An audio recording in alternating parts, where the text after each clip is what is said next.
Hey guy, it's late. You're here. And we're about to step into a story that doesn't belong in textbooks. This one belongs in the dirt, in the blisters, in the silence between two orders. Tonight, we're not standing before marble temples or reading Latin inscriptions. We're waking up inside a canvas tent that stinks of wet wool, sweat, and cold iron.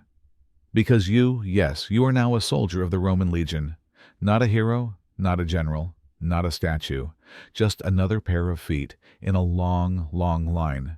You've heard the stories, right, of glory, conquest, discipline. Of Roman might carving roads across the world, of shields glinting in the sun, and standards waving proudly above disciplined ranks. But let me ask you, have you ever worn a pair of Caligay sandals 2 sizes too small? Have you ever marched 30 kilometers in full gear? Just to dig ditches for a fort you'll abandon tomorrow. Have you ever eaten gruel that tastes like wet hay and called it dinner? No. Then you're in for something. Because the legions, they weren't just warriors. They were builders, movers, diggers, sleepwalkers in formation, machines in human skin. And tonight, you'll feel that skin peel. The cold settle into your joints, the metal rub your shoulder raw. This isn't a story about battle. This is a story about the hours between battles, the boredom, the bruises, the silence, the little moments no one writes songs about. You'll wake up with dirt in your teeth. You'll sit beside men who don't know your name. You'll look across the field and realize the enemy isn't always out there. Sometimes it's the voice in your head that says, I can't do this again, but you will. Because you're not allowed to stop. So before we begin, take a breath. Let your body sink into the mattress. Listen to that soft fan in the background. Pretend it's the wind across the northern frontier. And if you're joining us from somewhere around the world, leave a comment. Let us know what time it is for you. Because here in this quiet little corner of the internet, we're all marching together, slowly, sleepily, through time. Now loosen your jaw, unclench your fists. You're not fighting tonight. You're remembering. You're not in danger. You're just curious. And that was the most dangerous thing a Roman soldier could be. Ready? Let's begin. You were a farmer, not a rich one, not poor either, just there, a pair of hands in a field that never stopped needing hands. You knew the feel of dry earth in summer, how it cracked and clung to your toes. You knew the sting of windburn on your neck in winter, how it made your breath sharp like flint. You knew the rhythm of planting seed, water, wait, and the slow satisfaction of green breaking through brown. But one day, a messenger came, a scroll with your name on it, a voice that said Rome needs you. You didn't cheer, you didn't cry. You just went inside, packed what you could, and stood at the edge of the road until someone handed you a wooden tag with a number burned into it. No one asked if you could fight. They didn't care if you believed in the cause. They just needed a body that could walk, and yours could still walk. Your neighbors clapped you on the back like it was a festival. Bring back a medal, one said, or at least both legs, another joked. You smiled, you laughed, but deep down, you felt something crumble. Because the plow was honest. It made no promises, but this felt like walking into a story someone else was writing for you. At the training camp, they shaved your head, took your clothes, gave you new ones that didn't fit. You held a gladius for the first time and felt its weight settle in your wrist like it belonged to someone else. You weren't taught to fight. Not right away. First they taught you to stand still, then to move as one, then to forget how to walk like a man and start moving like a line. At night you thought about home, about the way your mother rinsed her hands, in the basin, about the creak of the door during summer storms, about the bread that never rose, right, but still tasted like comfort. But the stars here were different, sharper, quieter, and the wind carried no familiar smells. By the second week, you stopped dreaming of the plow. Not because you didn't miss it, but because your body had started to forget how stillness felt. The pilum, your new weapon, was awkward at first. Long, unbalanced, too heavy on the end.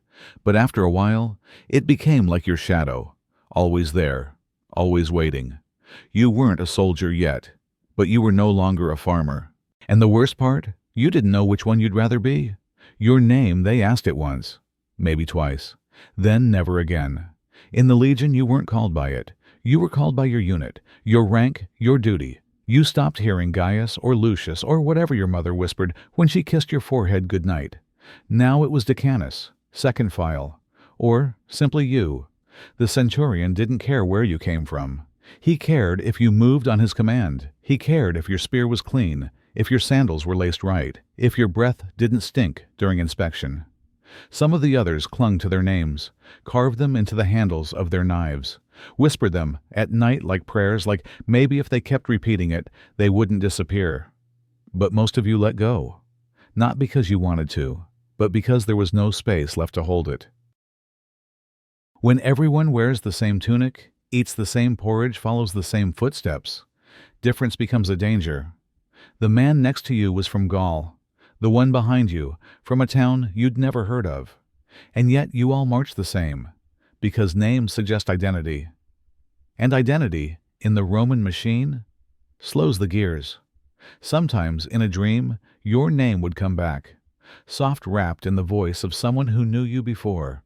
But when you woke up, all you had was your tag, the thin piece of wood with a notch and a number, like a luggage marker, in case your body had to be sent home, if there was anything left to send. There was a saying in your camp, forget your name, remember your number. It's the only thing they'll write on your grave. Except, there wouldn't be a grave. Not for you. Not unless you died heroically. Not unless you died usefully. Otherwise, they'd burn you quietly behind the latrines and assign your gear to the next recruit. The first time someone called you by your number, you didn't answer. The second time, you turned your head. By the third, you responded like it had always been yours, not because it felt right, but because no one was left to say otherwise. The days started blending, not because you were too tired to tell them apart, but because they were designed to be the same. Wake up at dawn, scrape the frost off your boots, chew the same chunk of barley bread that cracked your molars yesterday. Form up, move out, march, dig, march again, dig deeper. Sometimes you thought the digging would never end. Trenches, latrines, foundations for walls that might never be finished. You came to fight. Instead, you became part shovel, part muscle, part mud. And when your hands bled from the blisters, you wrapped them in rags and kept going. No one gave you sympathy. You didn't expect any. That's the thing about the Legion. Pain isn't punished. It's ignored. Tired isn't an excuse. It's a given. You're expected to function on half a stomach and a bruised ankle. And if you collapse, there's always someone else to take your place. Meals, they were more ritual than nourishment. Hard bread, sour wine.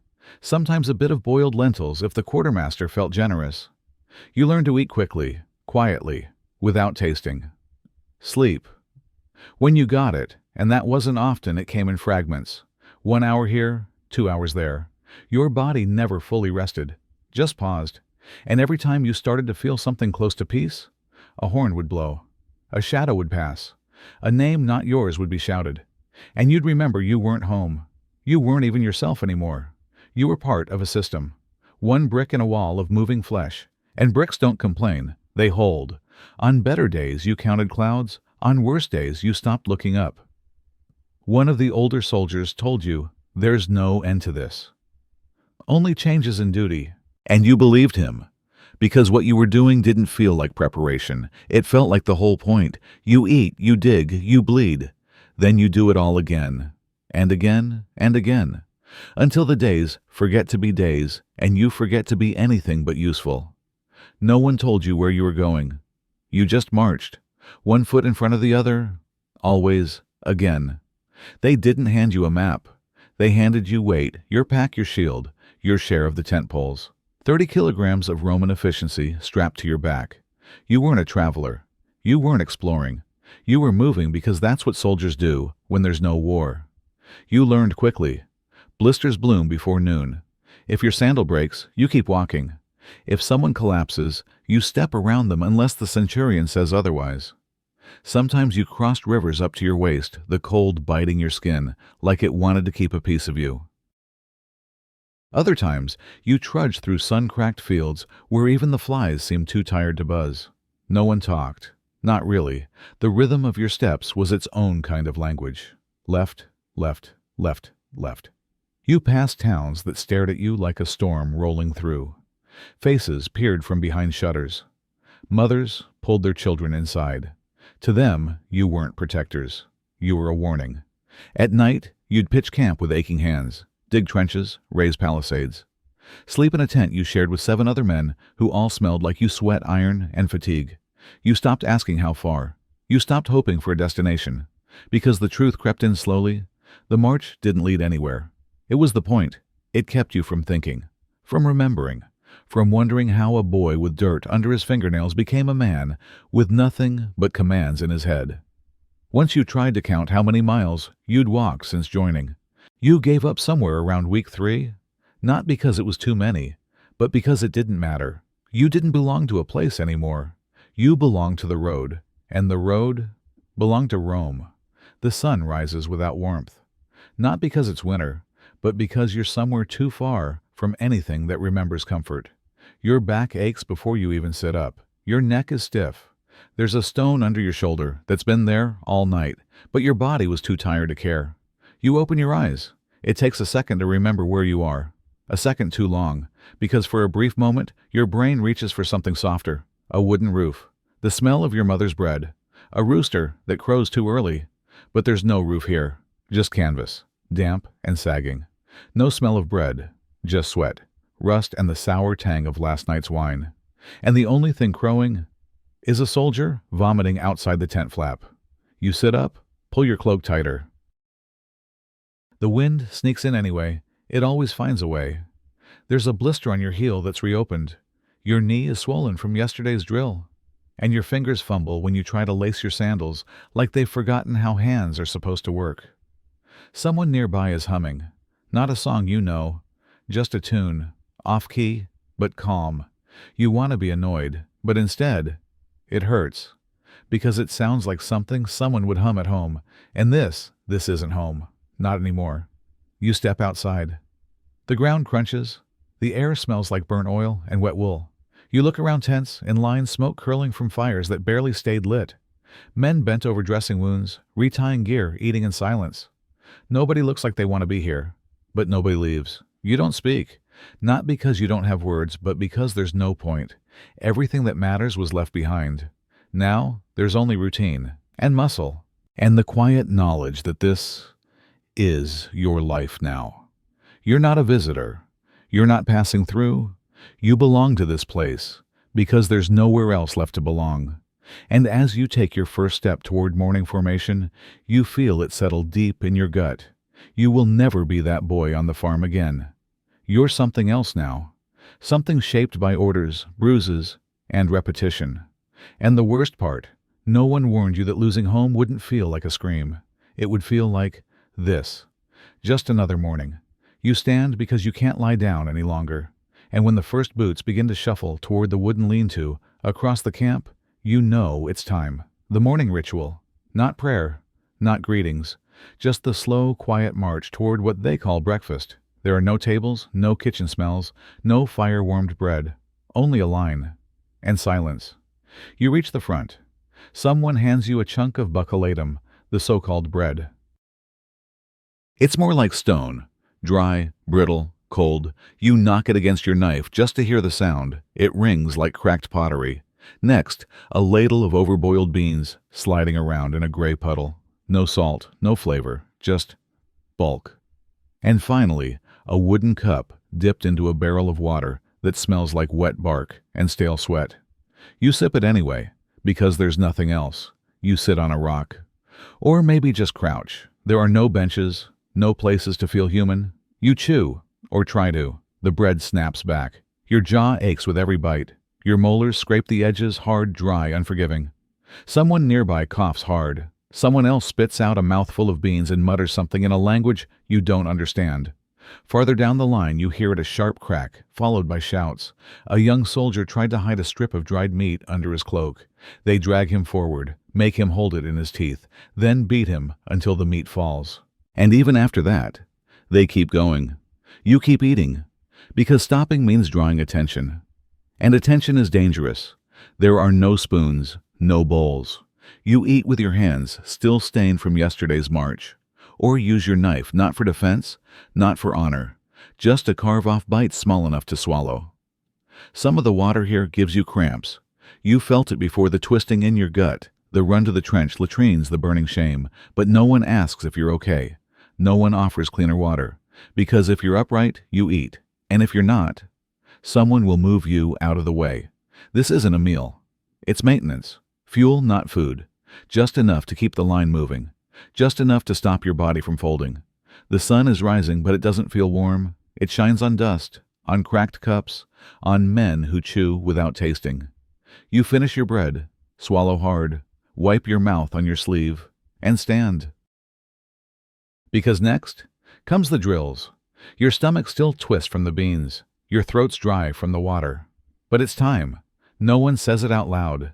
You just see the movement, men rising, heading toward the racks of metal and leather.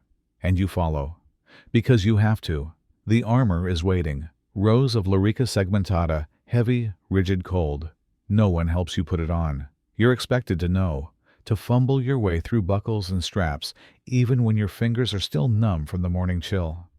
The first piece clamps across your shoulders, metal plates that don't bend, just press. The second wraps around your chest, tight, unforgiving.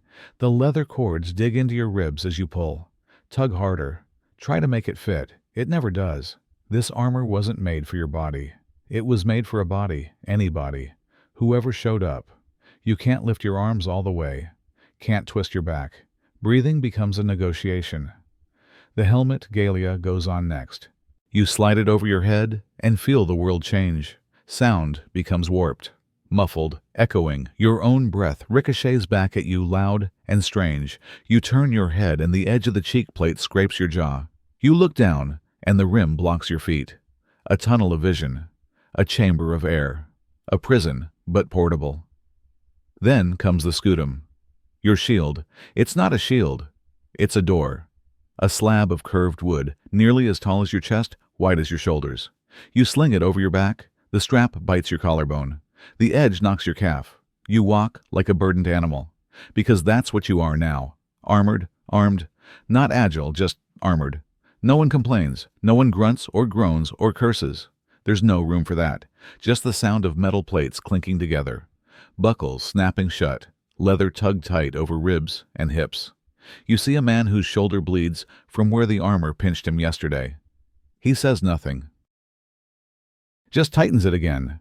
Your arms are going numb. You haven't even moved yet. But this is the price of protection weight. Restriction, discomfort, and silence. Because if you say you're in pain, someone will tell you to tighten the straps. And if you say you can't breathe, they'll tell you to exhale slower. You don't question the armor. You wear it, even when it feels less like defense, and more like a coffin you're still alive inside. The armor's tight. The shield is heavier now. The helmet traps your breath like a lid. But this isn't the beginning. Not yet. The real beginning, this is the first step outside the camp. Boots on dirt. Dust in your mouth before you've spoken a word. The column moves forward, one by one, in silence. No one tells you how far. No one tells you when it will end. You march until you're told to stop. And then you keep marching. 30, maybe 40 kilometers a day. On a good day. You carry your own weight, and then some. Shield, armor, pilum, canteen, rations, tent pole, cooking pot, the gear of empire strapped to a single sweating back. The Caligay, your standard-issue sandals, offer no comfort. They weren't designed for comfort. They were designed for endurance, which means pain. Sand creeps in under the straps. Rubbed skin turns raw. By noon, your heel is a blister inside a blister. And still you march. No talking. Not unless you want a centurion to notice you. And if he notices you, it's never for anything good. The heat rises off the ground in waves. You can smell the dirt dry, metallic thick. It coats your teeth. It stings your eyes. And the worst part, you're near the front. Behind you, it's worse. The men in the rear choke on every footstep kicked up ahead. They don't see the road. They only see the legs in front of them. Sometimes someone stumbles, falls hard. The line parts around them like water. No one stops. No one helps. Because this isn't a parade. It's a test of how far you can go, of how much you can carry, of how little you can complain. You glance to your left, the soldier there is wheezing. To your right, someone's face is streaked with blood from a nosebleed, but he doesn't wipe it. The sun doesn't care. It burns without bias. Armor heats like a forge. Sweat pools at the base of your spine, trickling down in salty lines that sting your raw skin. And the sound, metal clinks, breath gasps, the faint bark of an officer far ahead, barely audible over the thrum of hundreds of synchronized feet. You stop counting the hours, stop looking for shade. There's only forward, always forward. This is what they don't tell you. This is what fills most of a legionary's life. Not fighting, not glory, just walking, carrying, enduring, and doing it all again tomorrow. You thought the marching was the worst of it. You thought the heat, the weight, the blisters that was the trial. But then you hear the order, and everything clenches. The training field waits, a bare patch of ground. No shade, no mercy. The centurion points. You drop your shield. Pick up the rudies, a wooden sword meant for practice. Except it's heavier than your real one. Deliberately so. To build strength, they say. To build pain. The grip is splintered. The shaft, unbalanced. But it doesn't matter. You stand opposite another soldier. He's no enemy, but he's not your friend either.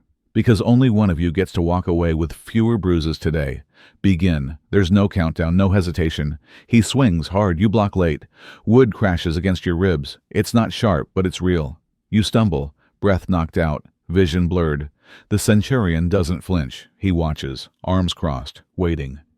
You strike back. Too fast, too wild. Your arm screams with the effort. He catches your blow on his shield. The crack echoes. You feel it travel down your spine. Somewhere to your left, a man drops to his knees. He vomits into the dirt. Nobody stops. Nobody helps. You swing again. And again. Not with skill. With desperation. Because stopping isn't allowed. You miss a block. Pain explodes in your forearm. Your fingers go numb. But you hold on. Always hold on. The sun burns directly overhead now. You're soaked in sweat. The sand clings to your calves, your neck, your hands. Your vision narrows. All you see is the rudies, the glint of another blow. Your opponent's chest rising and falling just like yours. You're not training for war. You're at war, with your own body, with your limits, with the voice in your head that begs you to stop. You glance around. Men drop, crawl, stand again. One falls backward and doesn't move. A trainer drags him to the shade. Another steps forward to take his place. The cycle never breaks. Only bodies do. After 2 hours, your legs feel like rope. Your arms shake with every grip. Your lungs taste like blood. But the centurion hasn't called it, so you keep going. Because this isn't about learning how to fight. It's about proving that you won't quit even when your body does. There's no reward, no praise, no nod of respect. Just the next blow. And the one after that. And the knowledge that tomorrow, you'll do it again. You hear his footsteps before you see him. Heavy, controlled, measured, not rushed, never rushed. Your spine straightens instinctively. Your breath stills, not because you're in danger, but because danger just entered the room.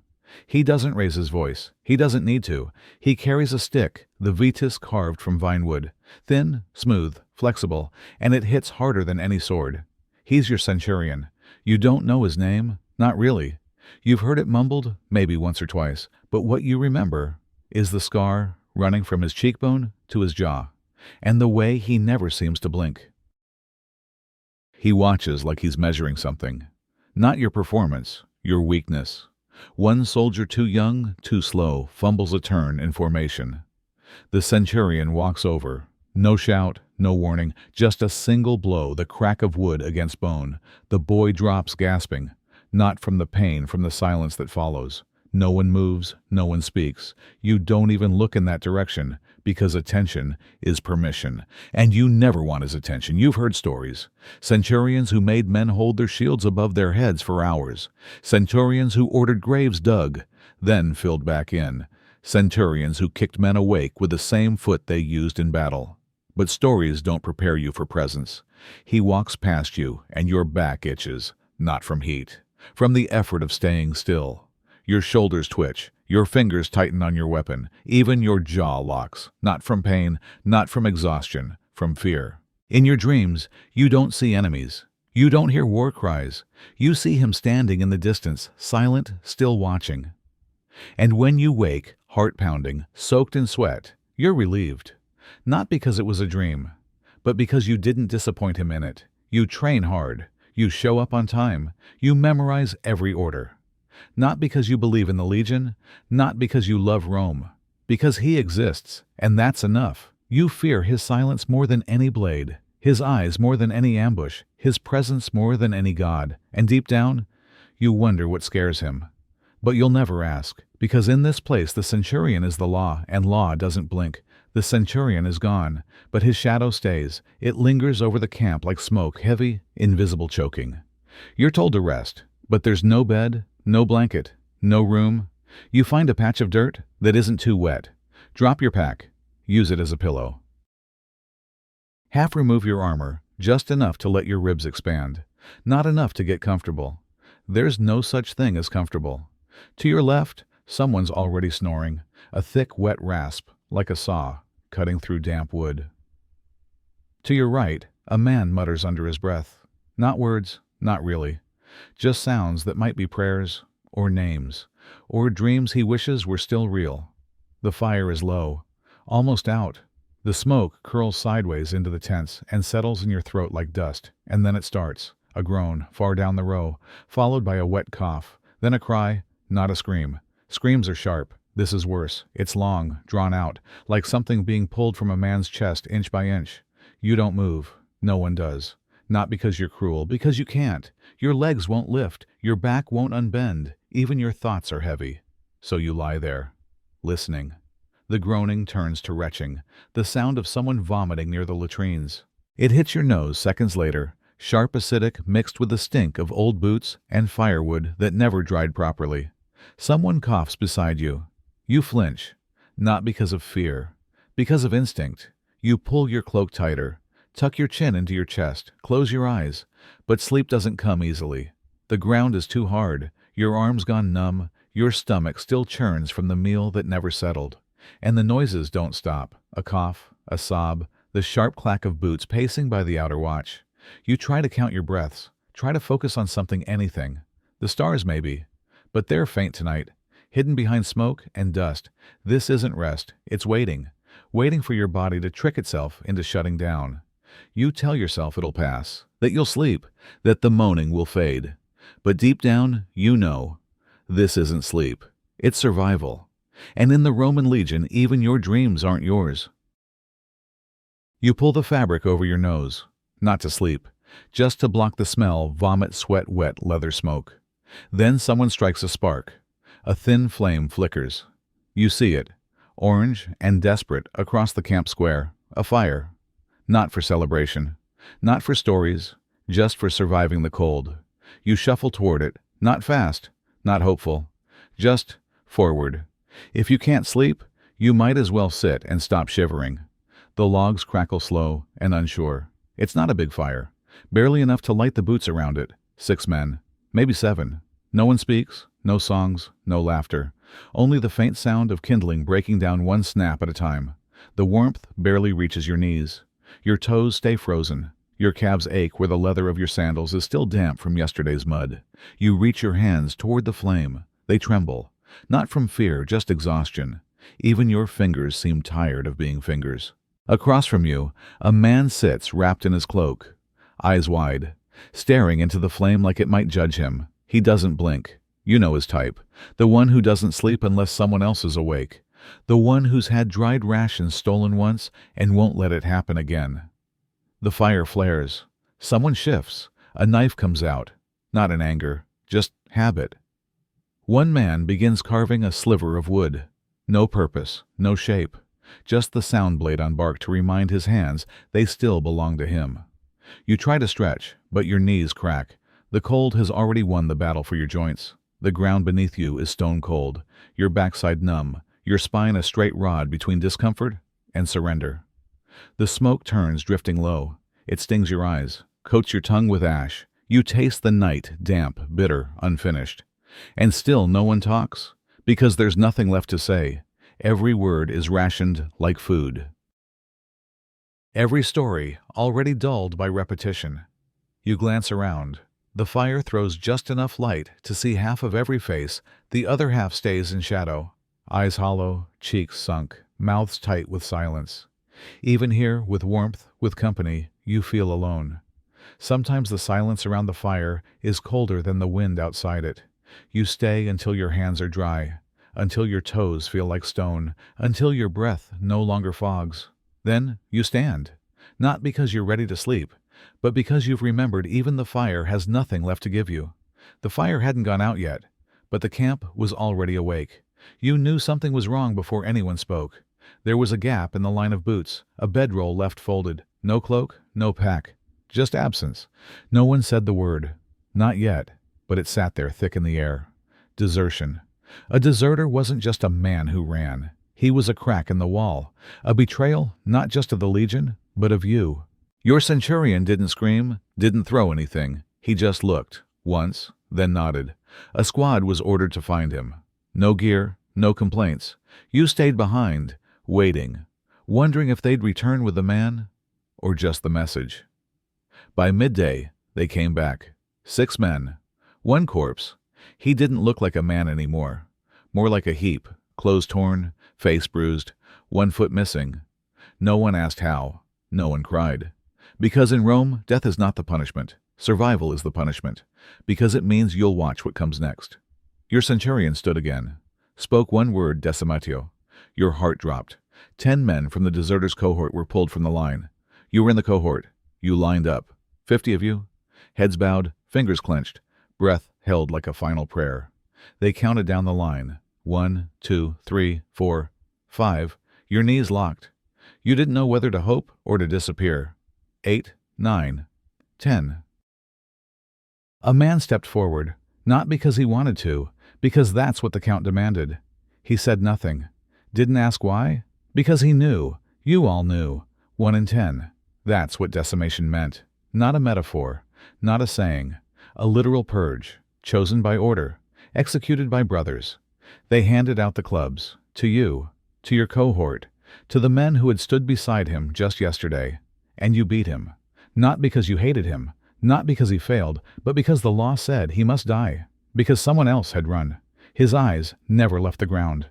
Not even when the first blow landed. Not even at the end. Afterward, the ground was red. The silence was colder than before. You buried him. Not with words, just dirt. And the camp moved on. Because in Rome, a single man's fear could cost a dozen lives, and the lesson wasn't for him. It was for you. The camp is quiet, but not peaceful. The kind of quiet that settles after something terrible. Not before sleep, but after loss. No one talks. No one sharpens blades. No one sings they haven't sung in weeks. You sit against a post. The fire is nearly out, just a whisper of flame licking at the last of the wood. You reach into your satchel, pull out a wax tablet, or a piece of tattered parchment, or a strip of leather, anything that'll hold a word. Your hands shake a little, not from fear, but from cold exhaustion memory. You scratch the stylus gently, line after uneven line.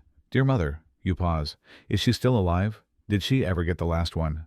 Would she even recognize your handwriting now? You write about the weather, how cold it is, how far you've marched, how the sun doesn't rise the same way this far from home. You don't mention the bruises, or the man who died today, or the blister that burst and bled into your boot.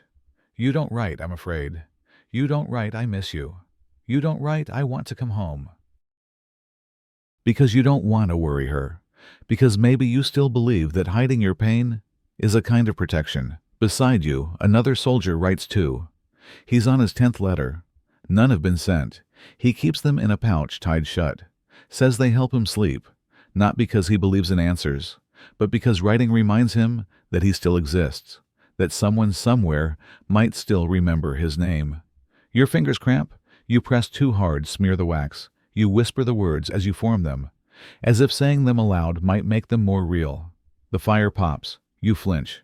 Then keep writing. There's no courier scheduled this month. No one to take these scraps and carry them across the mountains, across the miles. But still, you fold the note carefully, wipe the edges clean, tuck it into the bottom of your kit like it matters, like it might find its way, like someone might read it. But deep down, you know. Most letters never make it out. No one promises to deliver them. No one has to. You write anyway. Because if you stop writing, if you stop forming the words of who you are, who you were, then maybe you really are just a number. And if these letters disappear, You pray the memory of you doesn't disappear with them. You finish your letter with your left hand. The right is too stiff from cold. Morning comes too fast. You blink, and it's formation again.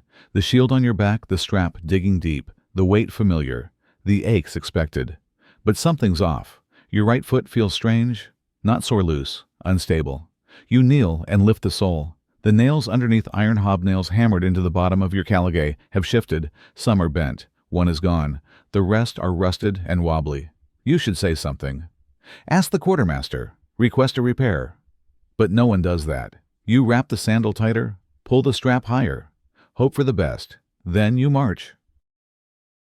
It's rocky today. Loose shale and uneven dirt. The kind of ground that chews ankles and swallows balance. You tread carefully, shift your weight, try to land flat, but your foot slides. 1 second you're upright, the next your ankle twists beneath you. A sickening snap inside your boot. Pain shoots up your leg. White hot, blinding. You fall, knee first into the gravel, palms catching hard on stone. For a moment, just one, you think someone will help, but they don't. Boot step past you. Not fast, not cruel, just forward. One man glances down, then looks away. He has no choice. You push yourself up. The ankle screams. You try again. This time, someone grabs your arm, yanks you upright, not gently, not kindly, because a centurion is watching, and no one is allowed to stay down. You limp, half drag, half hop. Each step is a new flavor of agony. Your vision pulses with each heartbeat. Your teeth clench until your jaw locks. You don't speak. Don't curse, don't cry, because if you complain, you'll be punished, and if you can't keep up, you'll be replaced. The ground blurs, your foot throbs, the boot grows tighter with swelling. The strap cuts into your skin. Still you move, not out of strength, but because stopping is not an option. You think of the letter, folded neatly unread, and the irony burns. You can write to your mother about the rain, the cold, the silence, but not about this. Not about how one cheap boot, one loose nail can nearly end you. Not about how the empire moves forward even when your body does not. Your ankle is still swollen. The leather of your boot presses against the bruise like a vice. You thought you might rest tonight, just a little. But then the centurion says your name, and the night is no longer yours. Vigil, night watch, one of the oldest duties in the Legion, one of the loneliest. You're handed a torch already half burned. A spear too long to feel like comfort. No cloak, no shield. Just you, your post, and the dark. Everyone else is asleep, or trying to be. You walk to the outer edge of camp, past the final line of tents, past the last smoldering fire. You stand behind the palisade. Wooden stakes, sharpened at the top, casting long shadows behind you. There is no moon tonight, only mist, and the wind threading its way through the trees like it's looking for something. You're not allowed to sit. You're not allowed to doze. You're not allowed to think about home. One man did, months ago. He leaned against a post, closed his eyes for just a moment. They found him, dragged him out at dawn, broke his arm with a club in front of the entire camp, to remind you the Legion doesn't fear enemies. It fears weakness. You keep your eyes on the dark. But the dark does not return the favor. Every rustle in the leaves could be a scout. Every snapping twig could be a blade. Every silence feels like it's waiting to end. Your hand tightens around your spear. Not for strength, for certainty. The torch flickers. You lift it higher. Its light carves shallow shapes into the mist, not enough to see, just enough to imagine. Something shifts near the ground. A rat maybe, a leaf, or something worse. You don't know what's real anymore. And that is the most dangerous part. You count your breaths. 1, 2, 3. You lose count. The wind whistles through the palisade. The spearhead catches the light and reflects it just enough to flash in your eye. You blink. You start to wonder how long it's been. Then finally, a shadow approaches. Not an enemy, just the next watch. You nod, say nothing. Pass the torch. They don't thank you. They don't ask how it went, because they know. You limp back to your tent. Your leg is numb. Your hands are shaking. Not from cold, but from knowing that tonight, you didn't break. And yet you don't feel relief, just older. Like something inside you sat through that night with you, and aged. You return from your night watch, bones, aching eyes dry. You lie down thinking, maybe, just maybe, sleep will come. But before your breath can even settle, a whisper. He didn't get up. You open your eyes. Slowly. Turn your head. He's lying there, still, flat on his back, eyes closed, mouth slightly open. Not in pain, not frozen in fear, just quiet. Someone nudges his shoulder. Nothing. No panic, no blood, no sound. Another soldier, the one who slept closest, reaches over and pulls a fold of cloak over his face. That's it. That's the ritual. No healer comes. No inspection. No questions. Maybe it was the fever. Maybe his heart stopped. Maybe the march simply took him. You don't know. No one does. And no one says his name. Because that would mean remembering it. You sit up. Not because you want to. Because your body won't let you lie still anymore. Not next to that silence. Outside the tent, the morning is dull. Sky like wet ash. The fire hasn't been rekindled. Centurion walks past, sees the shape under the cloak. He pauses. Not even long enough to be called a stop. Just a glance, then a nod. Two soldiers step forward. They lift him under the arms and feet. He swings limply between them. No dignity, just logistics. They carry him past the cook fire, past the stack of shovels. There is no horn, no announcement, no words. Somewhere outside the camp walls, he'll be buried. Or not. Maybe just left with a stone on his chest to keep animals away. No grave marker, no prayers. Later, his name might be struck from the list, or forgotten before that. You don't ask, because asking invites notice. Instead, you stare at the patch of earth where he lay. Still damp, still shaped like him. Someone steps over it, keeps walking. You take a breath, hold it. Release it, because the truth is brutal out here. Dying isn't unusual. It's expected. What's rare is waking up. The morning after the death, no one speaks of it. Not the centurion, not the men, not even the ones who shared the same tent. But when he disappears, the Syrian, the silence is somehow louder. He wasn't Roman, not born under her eagle, not raised with Latin on the tongue or marble underfoot. He was auxilia, an auxiliary, one of the many who filled the ranks when Rome's own sons weren't enough. He spoke with a rasp, soft, almost melodic, like a reed flute through dry air. Sometimes in the rain he would hum. Not songs you recognized, something older, something from far away. He marched like the rest, ate after the rest, slept furthest from the fire. His shield was warped, his sword chipped. No emblem, no shine, just function. When he was injured, a gash from a training spear gone too far, no one treated him. Not really. A nod from the centurion, a shrug from the medicus. He wrapped it himself, badly. You saw the cloth darken, then stiffen, then disappear. 2 days later, he was gone. No announcement, no search, no burial. The dirt he slept on was quickly filled by another man. No one said his name. No one asked where he'd gone. Maybe he died behind the latrines. Maybe he crawled off to breathe his last alone. Maybe he simply left too weak to stay and too quiet to be noticed. But you remember, not because you were close, but because no one else bothered to. You remember the way he walked, not limping, just slower. The way he bowed his head when orders were barked, not out of discipline, but out of weariness. He wasn't Roman. He never would be. Auxiliaries were bodies, not names. Filler, meat for the front lines, expendable mass in the shape of men. They were placed first in marching order, first into battle, first to fall. And when they did, no records changed, no memorials raised, just one less bowl needed at dinner. You see it clearly now. In this army, you don't just fight enemies. You fight to be seen, to not vanish in the margins of someone else's empire. You fight to matter even if the man next to you dies proving that he didn't. The Syrian left nothing behind. No mess kit, no shield, just a name no one remembered, and a space on a sleeping mat. The next morning, they called someone else. Not to replace him, but to punish another.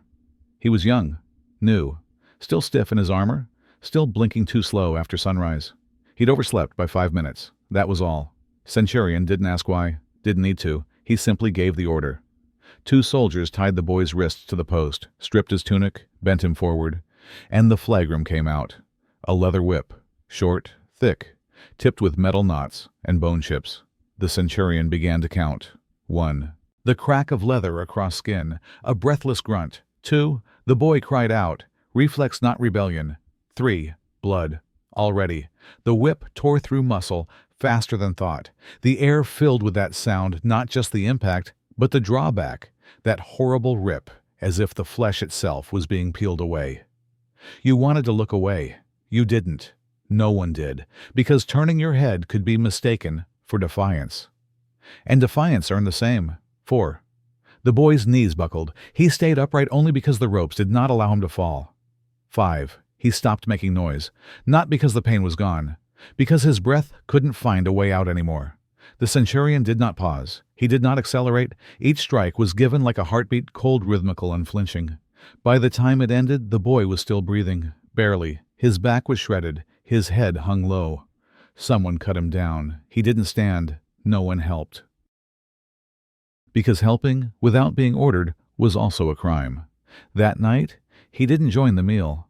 The night after, he still didn't. By the next week, he could sit up. But he never stood straight again. You remember watching. Not just the punishment, but yourself. Your hands clenched behind your back, your jaw locked, your legs rooted even as your gut turned. You didn't speak, didn't protest, because you knew here silence isn't cowardice, it's survival. The Legion survives because it obeys. It obeys because it fears. And sometimes you wonder how many parts of yourself you've buried under obedience.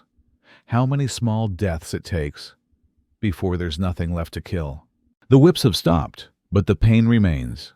Not on your back, not tonight, but in your chest, like a bruise behind the ribs that no one can see. No one speaks, not a word. Even the usual rustling men, shifting, coughing, muttering, feels wrong now. The tent is colder than usual. You lie on your sidearms, pulled in tight, a cloak over your shoulders. It's not enough. The wind seeps in through the seams, the corners. It finds your toes first, then your knees, then your spine. You don't sleep. You can't. Your ankle still throbs, swollen beneath the boot you didn't remove. Your back sticks to the floor where sweat never fully dried. Every movement sends a dull flare of pain through your hips. Someone nearby grinds his teeth in his sleep. Another coughs short and sharp, then goes quiet again. The coals at the center of the tent glow faint red, but they give no heat now, just color. You try to close your eyes, but your mind is louder than the silence. You see the lashes again, the boy tied to the post, the eyes of the centurion blank as stone, the way no one moved, and you feel it, the fear returning, not of battle, not of death, but of becoming something else, something small, something numb. You count minutes, not because you're waiting for something, but because counting is the only rhythm left. 1, 2, 3. 60 seconds stretch like rope pulled too tight. You try to breathe slowly, evenly, but then someone's foot brushes yours. You flinch, your heart races, for no reason, for every reason. You think of the Syrian, gone without a trace. You think of leaving, running, just disappearing. But then, with the whip, the decimation, the silence of being, erased. You shiver, not from cold, but from the realization that staying might kill you slowly, and leaving might kill you faster. Outside, boots crunch softly. The next watch pacing. You envy him briefly. Not because he's safe, but because he's moving. Inside this stillness, every second presses down like a weight. You curl tighter. 1 hour. You've been lying here for 1 hour, still breathing, still hurting. Still you somehow, but you don't know why, or for how much longer. You survive the night, but the morning is worse. Something is missing. Not a tool, not a piece of equipment, a person. The man who slept 3 spots from you, the one who always saved a crust of bread for later, the one who whispered to others when the centurion was out of earshot. You'd noticed it. We all had. He was careful, but not careful enough. Last night, he was here. This morning, his bed is rolled. Neatly, but not by him. You don't ask where he went. No one does, because you already know if it were the enemy. The alarm would have sounded. But there was no alarm, just a silence that arrived before sunrise. Someone says he was caught sending messages. Another claims he spoke of desertion. You don't know who's lying, or if anyone is.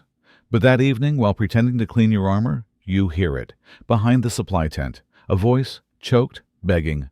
Not loud, not desperate, just crumbling. You don't move. You don't breathe. The sound of a strike. Something hard. Not a whip. A fist. Another voice. Calm, cold. Then nothing. You return to your tent. No one says a word. No one looks up. But the air, it feels tighter, like it's pressing down from above. The next morning, that part of camp is cleaned. No stains, no noise. The man's name isn't spoken. Not because it's forbidden, but because it's dangerous. And you begin to understand the Legion teaches you to watch your flank, to fear the ambush, to guard against the foreign sword. But the blade that cuts deepest might come from inside your own tent. You think of the times he shared water, the way he once held the line when others ran. But now he's gone. Not fallen in battle. Erased. Not by the enemy.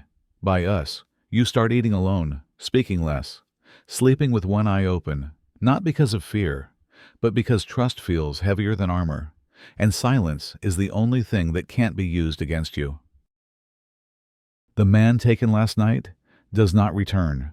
There's no mention, no trace, only a quiet shift in the air like dust settling after something large has fallen. But the centurion says nothing about it. Instead, he points to the map, a worn leather scroll with creases like dried skin. Beyond that ridge, he says there is no river. You look toward the horizon. Nothing but pale dirt, scattered rock, and the shimmer of heat still asleep in the ground. Before you march, the water is distributed. One ladle, each. From a barrel so low, the man scooping has to tilt it. The splash inside is barely a whisper. You hold out your wooden flask. He pours. The water hits the bottom like a coin. You feel its weight, small, thin, precious. You don't drink, not yet. Others around you don't either. One man stares at his cup, licking his cracked lips. Another runs a fingertip over the rim, again and again, as if trying to remember the sensation of wetness. Then you walk. The sun climbs, but the land doesn't change. No trees, no shade, only windless heat, the kind that rises from the earth like breath from a furnace. You taste dust, not in your mouth, in your lungs. It coats your throat, settles behind your eyes. Every step presses your soles into the sand, and when you lift them, they rise heavier, as if the desert wants to keep them. Someone drinks. You hear it, the unmistakable sound of a swallow louder than the centurion's footsteps. No one says anything, but all eyes shift. By midday he stumbles, by afternoon he falls. They don't stop, not even to speak. You pass him still breathing, but too far behind to matter. Your own flask taps against your hip, still sealed, still sloshing, a reminder of a decision you haven't made. Do you drink it now and feel human for 5 glorious seconds? Or save it for when you're no longer human enough to know you need it? The sun burns your shoulders. Your tongue sticks to your teeth. Your head pulses in time with your heartbeat. You close your eyes, and for a moment, it's not the enemy you fear. Not swords, not arrows, not even betrayal. It's thirst. It's your own body turning against you, demanding something you no longer have to give. You lift the flask, but you don't drink. Not yet. You drank half the water, just half. But it felt like betrayal to ration survival against fear. Now the sun is overhead, and your helmet, once a badge of protection, becomes a punishment. The Gallia was forged in fire. Today it returns to it. There's no lining, no padding, only bare, unyielding metal. And it sits on your skull like a pot lid sealed tight. It absorbs the sun, holds it, burns it back into you. Your scalp stings, your temples pulse, and sweat thick and salty begins to trickle down. First in beads, then in streams. It runs into your eyebrows, collects, and pours down the sides of your face. Into your eyes, stinging, blinding. You want to wipe it away, but your hands are holding the shield. Your other hand grips your spear, and your orders are clear. Do not remove the helmet. You try tilting your head, letting gravity steer the sweat to the sides. Sometimes it works, most times it doesn't. A drop hits the curve of your lips, bitter, warm. It tastes like rust and fear. The edge of the helmet scalds the back of your neck. It leaves a red ring like a collar of fire. You try shifting it forward. It only tightens the burn. Around you, no one complains, but you hear it, the ragged breathing, the soft grunts, the metallic clicks as helmets bump with each exhausted sway of the march. Then someone falls. No scream, no drama, just a body hitting sand, face first. They don't move, not from pain, just spent. The centurion doesn't look back. 2 soldiers behind the fallen slow down. One nudges him with a boot. No response. They keep walking. No shade, no breeze. Just the heat rising from the earth, wrapping around your legs like smoke. You want to stop, just for a second, to lift the helmet, feel air on your scalp, wipe the salt from your eyes. But you can't, because in this army, the armor is not for defense. It's for obedience. You march not because the enemy is near, but because they told you to. And if the helmet cooks your brain, if it blinds you, deafens you, weakens you, that's your fault. Because the armor never fails. You do. You take another step, another. You stop seeing the path. You see heat, and behind your eyes, you wonder how long before the helmet isn't the thing protecting your head, but the thing that ends it. The sweat hasn't dried yet, but your leg already burns. The edge of your armor bit into your thigh 3 days ago. Just a scratch, you thought. But now it's swollen, tight, red as sunset. Every step sends a jolt up your spine. You try to hide the limp, but Centurion sees everything. He doesn't speak, just jerks his thumb toward the medic's tent. You obey. The medicus doesn't look up when you enter. He's elbow deep in another man's footnails, black with rot blood pooling on a cracked board beneath. He nods for you to sit. You do. He tears your trouser open with a quick, practiced motion. No apology. Then he pours a dark liquid, sour, sharp, vinegar, mixed with cheap wine, acetum. It hits the wound like fire. Your body jerks, not from pain, from something worse. A raw, searing violation, as if the liquid isn't cleaning the wound, but punishing it. You don't scream, not because you're brave, because your throat locks. The medicus slaps your shoulder. Still breathing? Good enough. He wraps it in cloth that smells of old salt and iron, ties it tight. The soldier beside you bites a stick of wood. His toenail is being pried off with a rusted hook. He doesn't scream either. Just groans low, like something dying quietly in a cave. You stand, the floor tilts. You steady yourself on the doorway. No one helps. The sun outside feels colder, not because the air has changed, because you have. You walk back to camp with blood in your boot. Every step a question, will this heal or rot? You don't know. You don't ask. Because in this army, you don't get better. You get functional. Just enough to march, to hold a spear, to scream one last time in a language the medic doesn't care to hear. You reach your tent, sit slowly, stare at the bandage. It's already turning pink. You breathe in. The vinegar still lingers in your nose, in your mouth, and you realize there is no healing here. Only delays, only chances, only pain. That doesn't kill you fast enough. You leave the medic's tent trembling, your leg wrapped in cloth that smells of vinegar and blood. Your pride bandaged too, but not nearly as tight. You sit by the fire not for warmth, but to stop shaking. Across from you, he sits, the old one. Not old in years, maybe 30, maybe less, but in posture, in stillness, in the way his eyes never meet yours.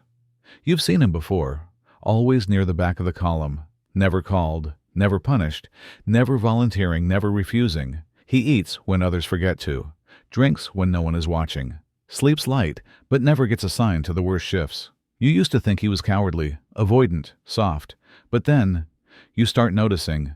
He's survived 3 campaigns. You heard it in passing from a centurion, no less. He's seen Africa, Gaul, and Britannia. Still breathing. That's rare. In a place where names vanish faster than footprints, he's stayed. Not by being brave, not by being strong, by being unseen. He moves behind the centurion, not in front. He keeps a second water flask hidden beneath his gear. He watches arguments form and walks away before they ignite. One night, a recruit new and proud asks him, "How do you survive this long?" The old one doesn't look up. He just mutters, "Don't let anyone remember your face." No one laughs, because deep down, they understand. Glory gets you killed. Recognition paints a target. Loyalty gets you noticed. And being noticed is dangerous. You begin to watch him more closely. How he eats, how he marches half a step behind, how he speaks only when spoken to. You mimic it. Not fully, not yet, but enough. You shorten your answers, lower your gaze. And when men shout or sing or joke, you pretend to be tying your boot. You still feel something, but you show less. It's safer that way, because here in this machine of ranks and rules, survival is not taught. It's learned, quietly, privately. You don't admire him. Not quite, but you understand him now. And that's enough. You wonder how many of him there are faces no one remembers still marching after others fall. Ghosts in uniform, still living by fading. The veteran sleeps early. No words, no fire, just a slow shuffle into his tent and the soft click of leather straps being unbuckled. The camp is quiet. Then, new voices. A fresh unit has arrived. You watch them from a distance. Dust still clings to their sandals, not yet soaked in sweat. Armor polished, eyes wide, back straight like javelins. One of them catches your gaze. Young, too young. He walks up not out of arrogance, but curiosity. Is it always this hot here? You nod. Do we really march every day? Another nod. He smiles, like this is an adventure. You don't speak. Not because you don't remember how, but because you don't trust words anymore. That evening, he's called for his first night watch. You see the pride in how he accepts the spear, how he squares his shoulders. He still thinks this is a test, that he'll pass, that someone will praise him for standing tall. You lie down early, like the veteran, but something wakes you. A sound, a breath. You lift the flap of your tent, and there he is, the new recruit, alone at the edge of camp, holding his spear with both hands. His eyes locked on the trees, his chest rising too fast. He hears every twig snap, every gust of wind brushing the leaves. He doesn't know yet that most of the night's noises are harmless. He doesn't know yet that fear won't kill him, but losing trust in it might. He'll learn. You did. You step back inside quietly. Let him face it, not out of cruelty, out of truth, because the Legion doesn't teach with words. It teaches with silence, pain, repetition. And you realize something: the Legion never changes. It grinds, it shapes. It takes boys and smooths them down until they either vanish or harden. The recruit will change. He'll learn to walk quieter, to sleep lighter, to speak less, or he won't. And then he'll be gone. A name scratched from a list, a bedroll packed, a gap no one fills. You look up at the stars. They look the same as when you first arrived, but you aren't, and neither will he be. The young recruit survived his first night. That alone is rare enough. But this morning, he doesn't ask questions, doesn't joke, doesn't hum. He just stands there, eyes wide. And when the centurion raises his hand to signal readiness, he laughs, not loud, not joyful, a short high sound like a hiccup, like his lungs didn't know what else to do. He's not alone. Others begin laughing too. One tells a joke, something about mistaking a goat pen for a rebel outpost. Apparently they stormed in, shouting, spears raised, and were met by a dozen angry, terrified goats. A few chuckles follow. Someone wheezes. One man claps his knee. You watch, but you don't join in. Because you know what this is. This isn't celebration. This isn't camaraderie. This is the sound of fear, trying to escape the body, through the mouth. Some laugh too hard, too loud. Some laugh with no sound, eyes frozen, teeth clenched. You can feel the tension, not in words, but in the quiet moments between each joke when no one quite knows what to say next. The sun is rising. Warmth spreads across the ground, but no one takes off their cloak. A man nearby sharpens a blade that doesn't need sharpening. Another pretends to adjust his boot over and over. You glance at the recruit. He's still smiling, but it's brittle, held together by nothing but instinct, like a dam that's never seen rain but knows it's coming. No one says, we'll win. No one says, it'll be over quickly. They know better. This isn't the first skirmish for many of them. It might be the last. Laughter fills the air again. This time, it comes from the older soldier, the one with the limp. He laughs like he's been saving it for years. You realize in the Roman Legion, laughter isn't a relief. It's a reflex, a twitch in the face of chaos, a last effort to remain human before everything else is stripped away. Some will fight bravely. Some will run. Some will die without ever lifting their sword. And some will keep laughing, even when their hands shake, even when their bowels loosen, even when their name is being forgotten as it's shouted. Because if you can laugh, you can pretend you're not afraid, at least for a moment longer. The laughter dies, and the centurion steps forward. He stands on a small rise of earth, the kind that's been trampled into shape by boots, not ceremony. He doesn't smile. He doesn't need to. He clears his throat once and begins. Today you stand not as men, but as Rome. The wind carries his voice. strong, measured. You carry the thunder of 1,000 victories. You march with the ghosts of heroes. And if you fall, today, you fall into the arms of glory. There is a pause. A few hands clap, weakly, out of habit more than belief. The rest of you remain still, your hand on the shaft of your spear, your knees stiff, your stomach hollow. You've heard this before. Glory. That word again. They hand it out like salt, sprinkled over dry rations, over graves, over wounds that never healed right. You think of the Syrian. No one called him glorious. No one said his name. You think of the man who collapsed in the sand, whose face you never saw again. No speeches for him. Just the smell. Just the silence. You look down at your feet. The leather straps cut into your ankles. You never learn to tie them right. The blisters sting. The centurion keeps talking. He says duty. He says Rome. He says forever. But you hear only your own breath, shallow, slow, afraid. You glance around. Some men stare at the ground, others at the sky. One twists a piece of his tunic between bloody fingers. You wonder if glory is so sacred. Why do we speak it so often before dying? You look at your spear. Wood, metal, not glory. You adjust your armor, tighten your grip, not because you believe, but because belief is a luxury you can't afford. Glory isn't real, but it's what you have. You whisper it like a spell, like a prayer, because in a few minutes you might be nothing but dust on a boot. And if they remember you, even if it's a lie, isn't that better than not being remembered at all? The battlefield is already awake. It has no face, no sound of drums, no enemy banners waving like in the plays, just dust. So much dust. Kicked up by 1,000 boots, by dragging shields, by the exhale of a dry morning wind that doesn't care who dies here today. You take your position. Somewhere in the middle, not the front, not the rear. The dust thickens. You blink. Your eyes burn. Not from tears, but from particles too small to see, yet sharp enough to sting. You try to breathe shallowly, but the grit clings to your teeth, lines your throat. You cough. Someone beside you does too. Then the horn sounds. It's not beautiful. It's cracked dry, like a scream underwater. You don't see the centurion raise his arm. You only hear movement, a shift in boots, a groan of armor, and then forward. Not a charge, a push. You move, because you have to, because standing still means being trampled. The dust rises faster now. Shadows of soldiers move around you, flickering, merging, vanishing. You swing your shield forward on instinct, not vision. You don't see the enemy. You don't even see your own feet. Someone bumps into you from behind, too hard, your balance falters. A sword flashes not at you, but near you. From your own side.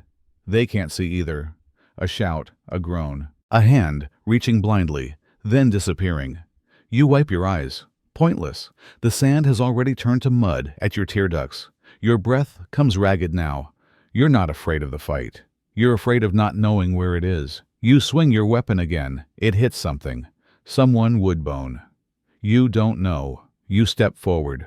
Not because you want to, because your body is being carried by the surge. The battlefield is a tide pool, and you are driftwood. The dust isn't just around you. It's in you. Under your nails, in your ears, inside your armor between skin and steel. Your eyes burn. But you keep them open. Because if you close them, you don't open them again. The dust hasn't settled. Your ears still ring from the last clash.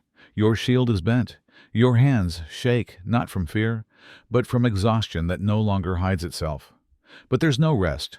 The order changes siege. The city wall looms ahead, 5 meters high, maybe less. But it feels taller than the sky. You're not first. Of course not. The first ones up are always the bait. No armor shines long in front of archers. They climb, and they fall. Some scream, others just vanish, taken mid-step, mid-breath, mid-hope. By the time it's your turn, the ladders aren't clean. Blood streaks the rungs. One body still dangles caught between a step and an arrow. The centurion says nothing. He points. That's enough. You step forward. The ladder groans under your weight. It shifts. You grab it tighter, splinters biting your palms. Your foot finds the next rung, slick with something warm. You don't look down. No one ever should. A gust of wind, and with it, the stench. Of burning oil, of cooked flesh, of fear, fresh and ancient. An arrow slams into the wood next to your head. Another skims past your thigh. You cling harder. Above, someone cries out, then silence. The ladder shudders again, lighter now. You keep climbing. Because you can't go down. Not because you're brave. Because the man behind you has orders, and his sword doesn't point forward. It points up at your back. Your hands bleed. Your legs shake. Your lungs gasp for breath that isn't there. Another rung. And another. You pass someone who's frozen halfway, too scared to go on, too ashamed to go back. He'll die there. Not by blade, but by decision. The wall is close now. Close enough to touch. Close enough to kill you. And yet you climb. Because the wall is not the enemy.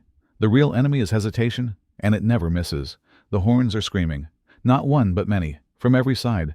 Commands shift, left brace, press forward. You barely hear them. Not because of noise, but because of him. He's running next to you. Same pace, same armor. Same dirt clinging to every fold of his body. You know him. The talker. The one who hummed lullabies by the fire. Who once made jokes about goats and bad stew. Who said his mother always warned him not to follow thunder. He never shut up. But now he doesn't say a word. You shout his name. Once, twice, nothing. His mouth is closed, sealed tight, like a wound. His lips are pressed so hard they've cracked. There's blood. But he doesn't notice. His eyes are wide, too wide. They shake slightly, not from fear, from something deeper, like his mind can't catch up to the moment. He's still running, still fighting, still alive, but whatever was him is somewhere else. The horns blare again. Retreat, advance. You don't know. He doesn't respond. Not even a glance. You grip his shoulder. Hard. He flinches not from pain, but from contact. Then nothing. Not even a nod. You fight beside him. You survive. Somehow. The battle ends. Or at least pauses. Later in camp, he sits by the embers, not even pretending to warm his hands. He stares through the flames. Someone hands him food. He doesn't eat. Someone jokes. He doesn't smile. You speak to him. He blinks. That's all. Not a word. Not a hum. Not even breath you can hear. He's not wounded. Not in the body. And yet he bleeds silence.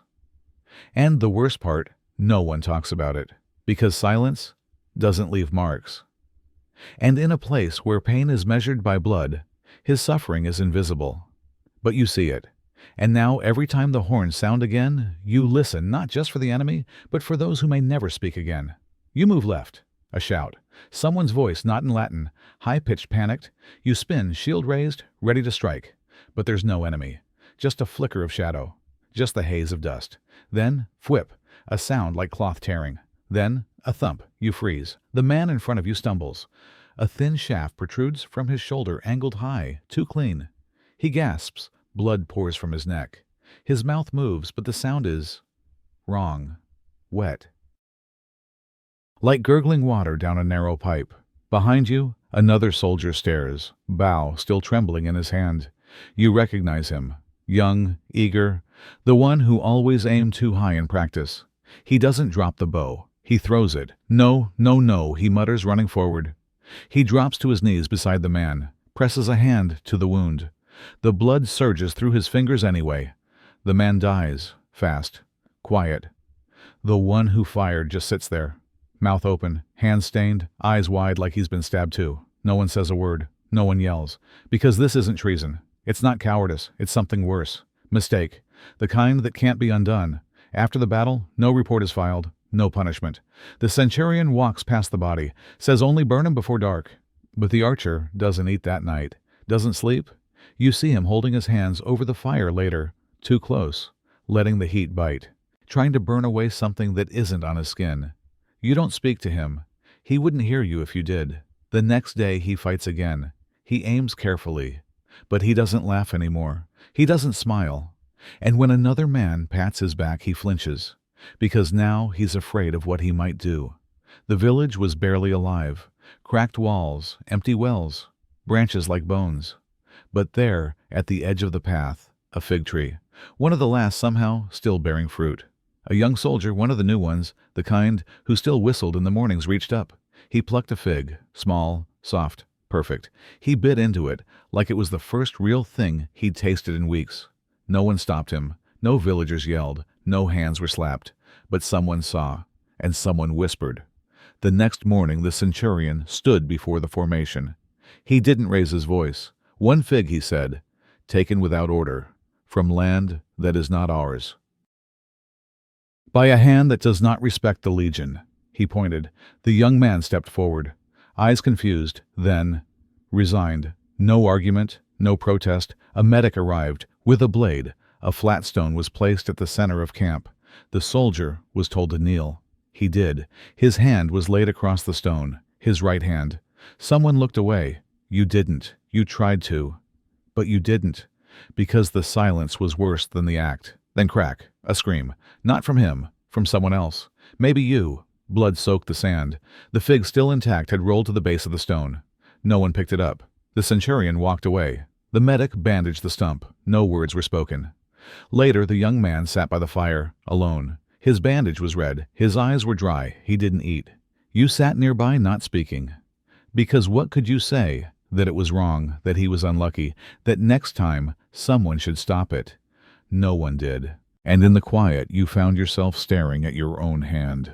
The right one. The one that still held a weapon. Still wrote letters. Still reached for warmth in the cold. You clenched it, hard. Not in anger, not in strength, in fear. Because you knew in the Roman legion, a fig could cost you more than a hand. It could cost you the illusion that anything here was ever fair. You didn't know his name. He sat beside you, quiet like most, older than some. You remembered he once tore a piece of bread in half and gave it away back when it rained for 2 days and everything smelled of wet leather and despair. Now he sat again, not speaking, just watching your hands tremble as they cleaned the dried blood from your breastplate, blood that wasn't yours. You'd stopped shaking 2 hours ago, or thought you had. He didn't ask what happened, didn't look at your face, didn't tell you it would pass. Instead, he handed you a small cloth, clean, folded. That was it. You took it. Not because you needed it. Not because it made anything better, but because in a place where nothing belonged to anyone, he gave something freely. No rank, no reason, no reward.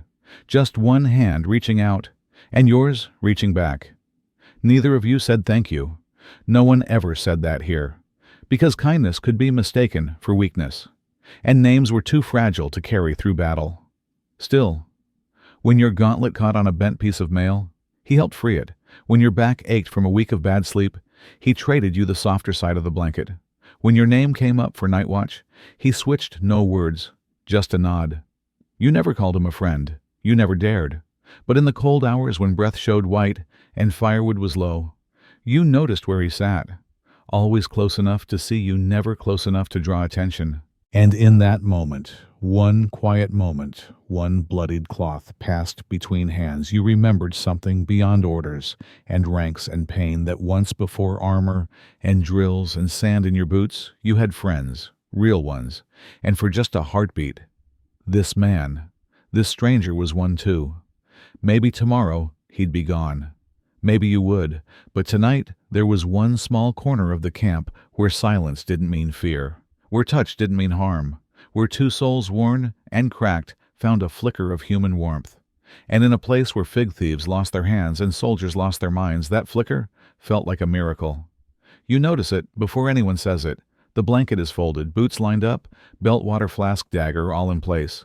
Except he's not in line, not on patrol, not anywhere. Centurion steps forward, eyes scanning. No alarm, no anger. Just a pause, like someone looking for a name already half forgotten. He nods once. "Strike it," he says, and the scribe scratches the name off the slate. No search party, no raised voice, no questions. The man is gone. That's it. Some whisper later behind the tents. Maybe he slipped away into the forest. Maybe he was taken. Maybe. But no one finishes the sentence. Because no one wants to admit the truth, he simply vanished. Not like a hero, not like a traitor, just slipped from the world like breath on a cold morning. There was no blood, no sign of struggle, no sound in the night. Just one more shadow that didn't return with dawn. By midday, a new recruit is led to the empty cot. He doesn't ask, and no one tells him. He unrolls his blanket, sets down his pack, and the space is full again. But not really. You still see the man who used to sit there quietly cleaning his knife, sometimes humming. You remember the way he passed you a cloth, without words, without question. And now, he's part of the silence.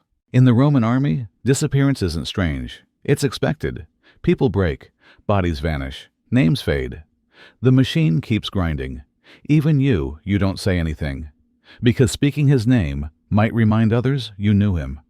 And if they remember that, they'll remember you. And that is dangerous. So you nod when centurion passes. You eat your ration. You clean your armor. You sleep half, wondering if you'll still be here come morning. And when a breeze slips through the flap of the tent and brushes your cheek, you shiver. Not from cold, but from the hole someone's absence can carve into the shape of a day. A name was there. Then it wasn't. And life moves on. Not because you're ready, but because it has to. You didn't mean to walk that way. Just following the smell of old canvas and scorched grain. Then you hear it, that sound.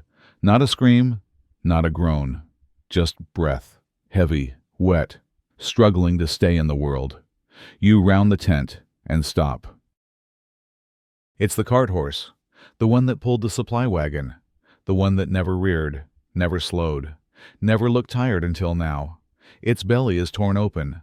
A jagged wound from a broken stake. The blood's not pouring anymore. It's leaking, slow, sticky, already turning black in the dust. The driver stands beside it, one hand on its neck. He's not crying. He's not whispering. Just being there. The horse's knees buckle. It exhales again, a harsh steaming rush that fogs the air. Then another. Then another. Each breath sounds like a farewell. You glance at the driver. He meets your eyes, then looks back down. No one wants to shoot it, he says softly. It's still watching. And he's right. The eyes are open, soft, glassy, still asking for something even if it doesn't know what. No one moves for a while. Then, with a long breath of his own, the driver kneels, takes out his knife. Not the short one for food. The longer one, the clean one. He strokes the horse once, twice, then does what has to be done. No fanfare, no prayer, just a single motion and silence. You look away, but not fast enough. You still see it, still feel it, and your eyes sting. It wasn't a soldier, wasn't a man, but it carried weight without complaint, moved through storms, drank last when the water ran low, pulled the wounded when no one else could walk. And now it lies in the dirt, more loyal than most, and just as forgotten. You step closer, touch its side. Still warm, still solid, but fading fast. There's no grave for it, just more dirt, more flies, and the quiet shuffle of feet walking away. Tonight there will be one less breath in camp, and in a place where everything grinds, where kindness is rare and moments are short, you realize something. The gentlest soul here just died on 4 legs. The horse was gone, its breath silenced, the dirt tamped down behind the supply tent. And now you were walking. Not toward battle, not toward punishment, just on patrol. The town was barely that, more dust than bricks. A few stone houses' walls melted into the landscape like they'd given up standing out. Your boots left marks in the sand, but no one looked at you. No children peeking around corners, no old men squinting from porches, just smoke, low, steady, from a fire that hadn't gone out in days. You pass a broken well, a collapsed stall, a faded mural of a forgotten god, then a corner, and her, a woman, older than your mother maybe, gray tunic, frayed cuffs, sitting on a stool low to the ground, slicing onions with a knife so dull it bent instead of cut. She didn't look up in fear, didn't scurry away like so many others do. She looked at you, not through you, at you, then said, "You thirsty?" Her voice didn't tremble, didn't plead, just offered. You shook your head, more out of habit than decision. But you didn't move, because no one had asked you a question like that in months, a question that wasn't a command, wasn't followed by pain, just human. She kept working, kept talking, not about Rome, not about soldiers or orders or who had died recently, about the weather, how last spring brought too much wind, how her fig tree hadn't grown a thing since her husband died, how the dog used to bark at clouds but stopped coming home. You said nothing, just nodded once, then again. You stood there longer than you expected, longer than you were probably supposed to. Then someone called, your name sharp and echoing down the alley. You turned, half ashamed, half something else. As you walked away, she didn't stop you. Didn't wave, just turned back to her onions. But later in your tent, when you reached for your waterskin, you felt something tucked into your belt. A piece of bread, wrapped in cloth, still warm just a little. She must have done it while you weren't looking. You didn't eat it, not yet. You just held it. It didn't fill your stomach, didn't erase what you'd seen or done. But in that moment it reminded you were still alive, not just breathing, living. And sometimes at the edge of the empire, that was enough. The woman from the border town had told you something strange. That some years the moon rises early in autumn. That when it glows too bright, too clean, it's a bad omen. You'd almost forgotten. Until tonight, March before the moon catches us, the centurion said. No questions, not even glances. Only the rustling of packs, the metallic shift of gear, the dull rhythm of boots into dirt. It wasn't cold, but something in the air, thick, sharp, crept into your lungs. Not wood smoke, not sweat. Something older. The moon rose smooth and silent. And that's when it started. A scream, far up front. Not a war cry, a tearing primal scream. Then another, and another. You didn't wait for orders. No one did. You ran, and the first thing you saw was a shadow falling backward. Not theatrically, just collapsing. Like a tent with its pole yanked. Then metal, clashing, sparking, biting. The moon lit everything. Too well. You saw a man's face ripped open by a short blade. A shield splinter in half like dry bark. A horse screaming before it toppled sideways, never to rise again. Someone grabbed your arm. A soldier you knew his name once. He didn't speak, just clutched, tight, then let go. You think he meant to say goodbye. Or maybe he just didn't want to die alone. You couldn't keep track of friends, of enemies, of time. There were no formations, no calls, only instinct, only sound, only light, that pale, merciless light. It felt like the moon was watching. And when it was over, when the metal quieted, when the screams had nothing left to give, the shaking didn't stop. Some men still twitched. Some didn't move at all. And others just stared. One man laughed, not from humor, but from the kind of terror that bends a soul until it snaps. You looked up.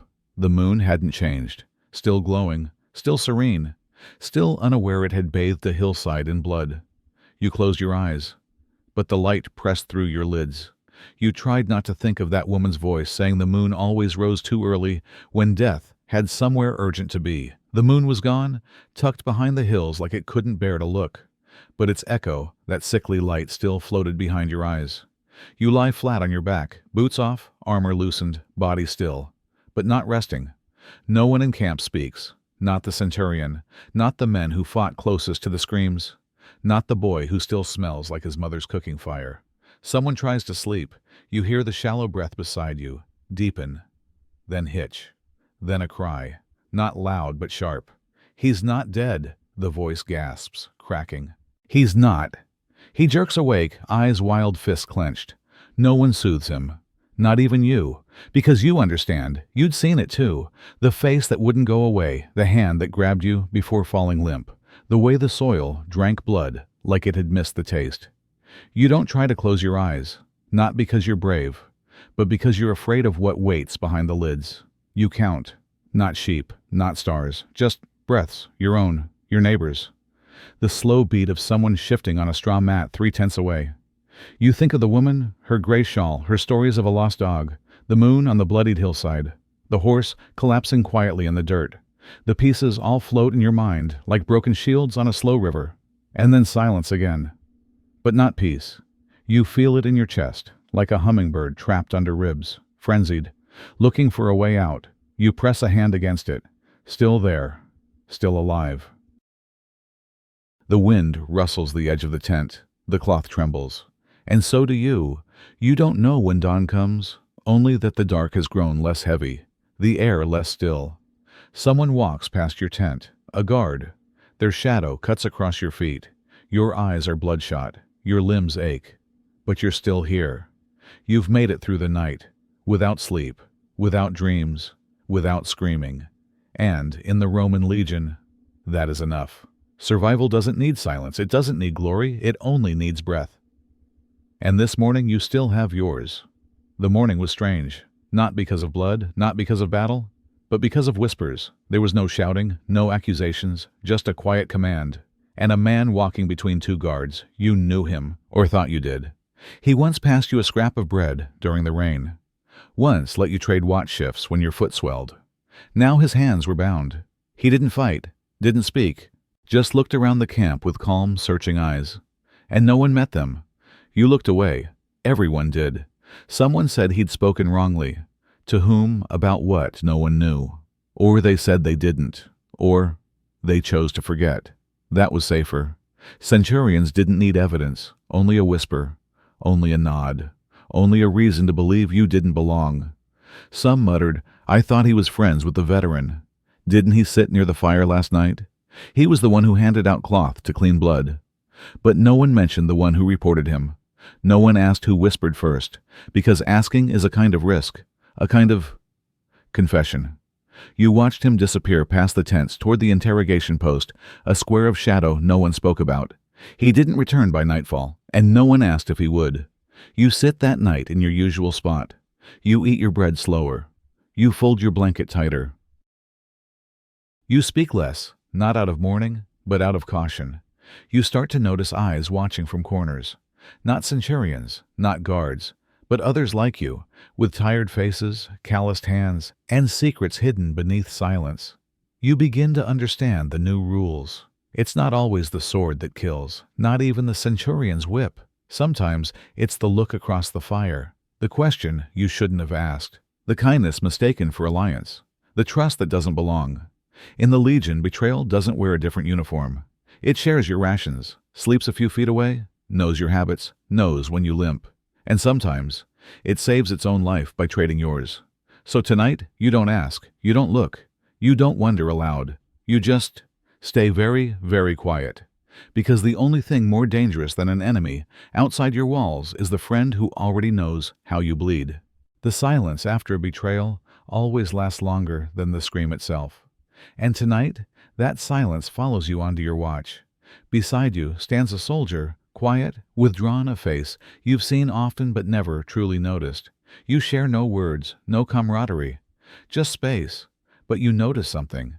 He spins a ring on his finger, a thin circle of metal, too delicate to be military issue. Something older, softer. What's that, you ask quietly, surprising yourself. He stops spinning it, pauses, then whispers, my mother's. Nothing more. You nod, understanding. Silence again. Then, a noise. At the camp's edge, something moves. You both tense fingers gripping your spears. Breath shallow, pulse hammering. It's just a stray dog, ragged, wary, sniffing the air, then retreating into darkness. You exhale. Your shoulders loosen. You turn back, returning to your post. But then a soft clink. The ring slips from his hand, tumbling to the dirt. He freezes. You kneel, searching quietly, fingers tracing earth and stone blind under the weak moonlight. Your hand brushes something cool, small, familiar. You lift it and feel the metal split under your thumb, broken. He sees it too. You hand him the pieces awkwardly. His eyes lock on the jagged edge, a thin line between what was and what now remains. He says nothing.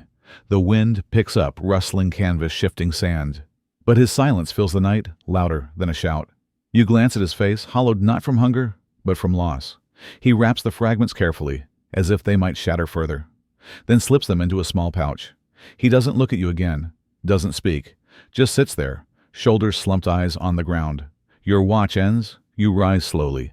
He remains seated. Days pass. You never see him on watch again, never see him assigned anywhere. He drifts quietly through camp, a ghost still alive, but absent. And you never see that ring again. But sometimes on nights when you stand alone, fingers cold and eyes straining into darkness, you remember the sound, that tiny, crack, the breaking of something delicate, in a place where delicate things cannot last. And you wonder if the fragile ring was the last piece of something human he held on to. What happens to the man when it breaks? The broken ring had echoed softly like a dream, slipping from your fingers. You marched the next morning without expectation, without thought, only forward. Then came the laughter. Ahead, at the edge of a small mountain village, children tumbled into view, bare feet, scattering dust, faces, bright as fresh minted coins. They ran beside you, mimicking your stride. Thin sticks transformed into spears, torn fabric into armor. Tiny voices shouted commands, tripping over words too big for their mouths. "Charge for Rome," one child cried, raising a branch triumphantly, stumbling slightly. The others cheered, their voices tangled in playful echoes. Some of the soldiers beside you chuckled quietly, heads down, smiles hidden beneath helmets. Nobody said anything, but the sound was softer, warmer than anything you'd heard in months. You glanced sideways, watching the children closely, and suddenly you remembered. You'd once stood at the edge of a dirt road, just like this one, watching soldiers pass shields, gleaming armor-polished banners waving like flames. You had stared at them like gods walking the earth. Back then they were heroes, unbeatable, untouchable. But now you saw differently. Behind polished breastplates were bruised ribs. Under shining helmets were hollow eyes, crusted with sleepless nights. Under feet that marched in perfect rhythm lay blisters, wounds hidden beneath cloth and leather. You almost stopped walking.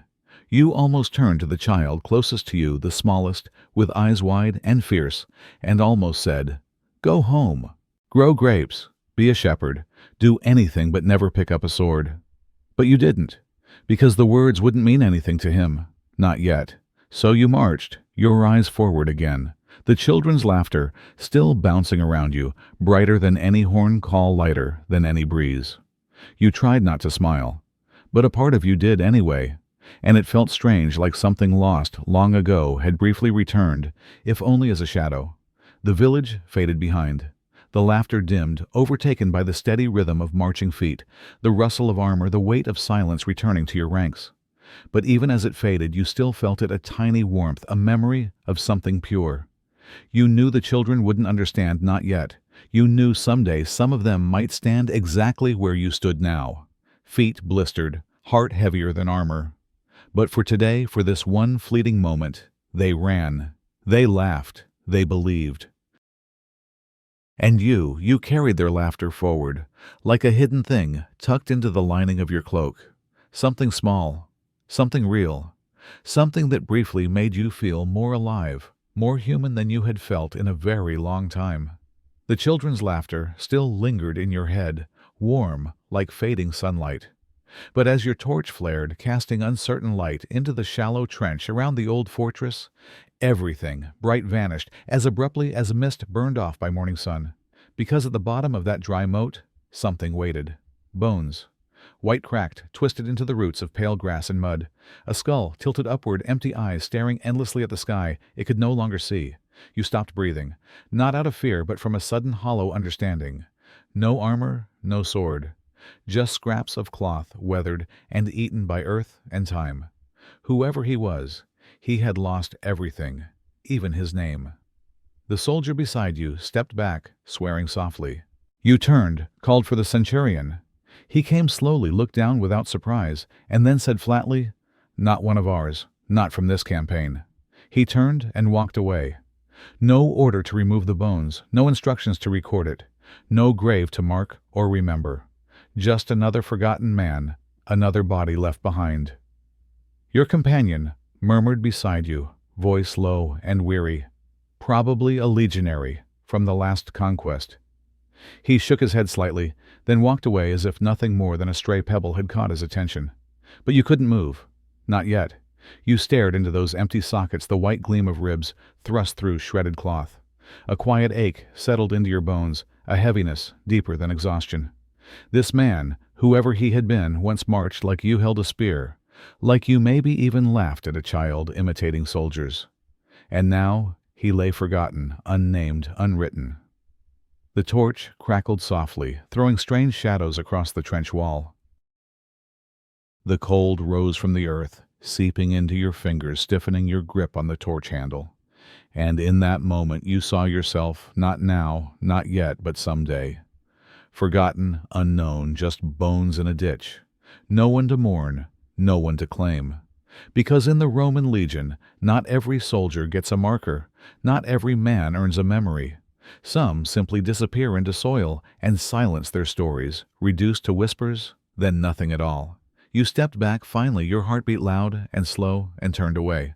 But as you walked, you carried that image with you, the empty eyes, the silent question. Would someone find you someday lying beneath another forgotten trench and say exactly the same thing? Not one of ours, not from this campaign, and then leave as if you had never existed at all. The body in the ditch stayed forgotten, just another shadow among shadows. But the camp was up now, stakes hammered, deep canvas taut. Today, according to the calendar, was a festival day, Saturnalia.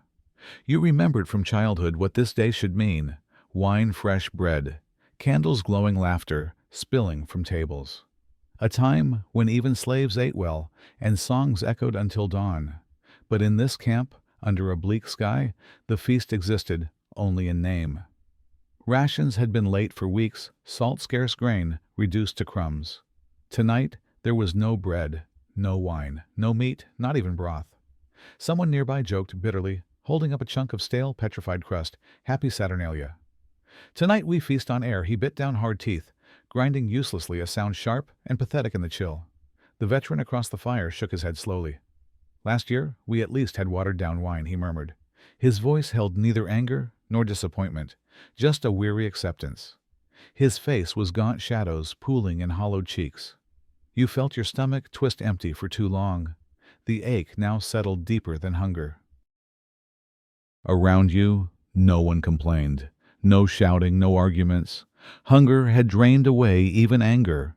Instead, men lay curled in silence, staring into embers as though flames might conjure warmth or sustenance if they just stared hard enough. One soldier beside you gnawed quietly on a piece of bread left over from 2 days ago. It crumbled like sand in his mouth. Another drank from his water skin, muddy, stale, and immediately doubled over, retching emptily. The sound was more sorrowful than violent. Tonight, there were no songs, no stories of home, no false cheer echoing against tent walls. But the wind blew gently through camp, whispering through tent flaps, sounding like murmurs from a world that no longer remembered you. You licked your cracked lips, tasting blood and dust, and watched the moon rise pale and indifferent. And as the wind passed through, carrying that forgotten warmth, you understood something clearly. Even hope had grown thin enough to starve. But still, this was Saturnalia, wasn't it? The calendar insisted, tradition declared, memory whispered, yet all you had was silence, darkness, and a gnawing emptiness.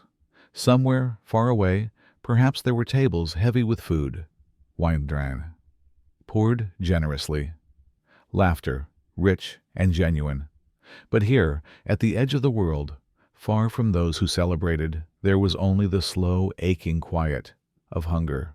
You lay down, knees drawn to your chest, breathing shallow stomach, clenching in spasms, listening to the rasping breaths of men too tired even to weep. Above you, stars glittered coldly. The sky had never seemed so distant. And you wondered, would next Saturnalia find you at some forgotten feast? Or would you become another set of bones, lying unnoticed at the bottom of a dry moat? The wind whispered again, soft, indifferent, hollow, and you closed your eyes, listening to what felt like the faded echo of a blessing from a world that no longer belonged to you. The feast had passed without bread or cheer, but the next morning brought something sharper, a quiet electric tension. Orders whispered down lines, armor-tightened weapons lifted from their places. You could taste it in the air, or battle was near. Yet, before the horn sounded, the camp stirred with its own private rituals. Small, odd actions repeated with solemn care, as though survival depended on more than skill, strength, or armor. You had seen them all before, but today you noticed them differently, intimately. To your left, a soldier carefully slid a tiny stone into his left boot. Every step afterward came with a slight wince, but he would never go into battle without it. Across from you, another man spat 3 times onto the ground, exactly 3, always 3. He wiped his mouth, nodded once to himself, then reached for his helmet. Nearby, a legionary from Egypt knelt briefly, lighting a thin stick of incense. He murmured a prayer, the smoke curling upward in a slender thread, vanishing quickly. He didn't seem to notice if anyone watched. The oldest soldier, the veteran, whose name you never knew, sat quietly turning a small bone fragment between his fingers. Smooth, pale, worn shiny by countless touches. No one had ever dared to ask him whose it was or why he carried it. But everyone knew he never marched without that bone. At first, you'd laughed at them all quietly to yourself, amused by superstition's grip on grown, hardened men. Until the day the man with the stone forgot it and limped back from battle, leg bloody, eyes wide with shock. From that day forward, you never laughed again. Instead, you began your own ritual. Something small, silent, secretive. Before stepping from your tent, you tapped your belt exactly 3 times, just enough for your knuckles to feel the reassuring firmness of worn leather beneath. No one commented, but everyone saw. Everyone understood. Because out here on the edge between living and dying, you needed something. Anything.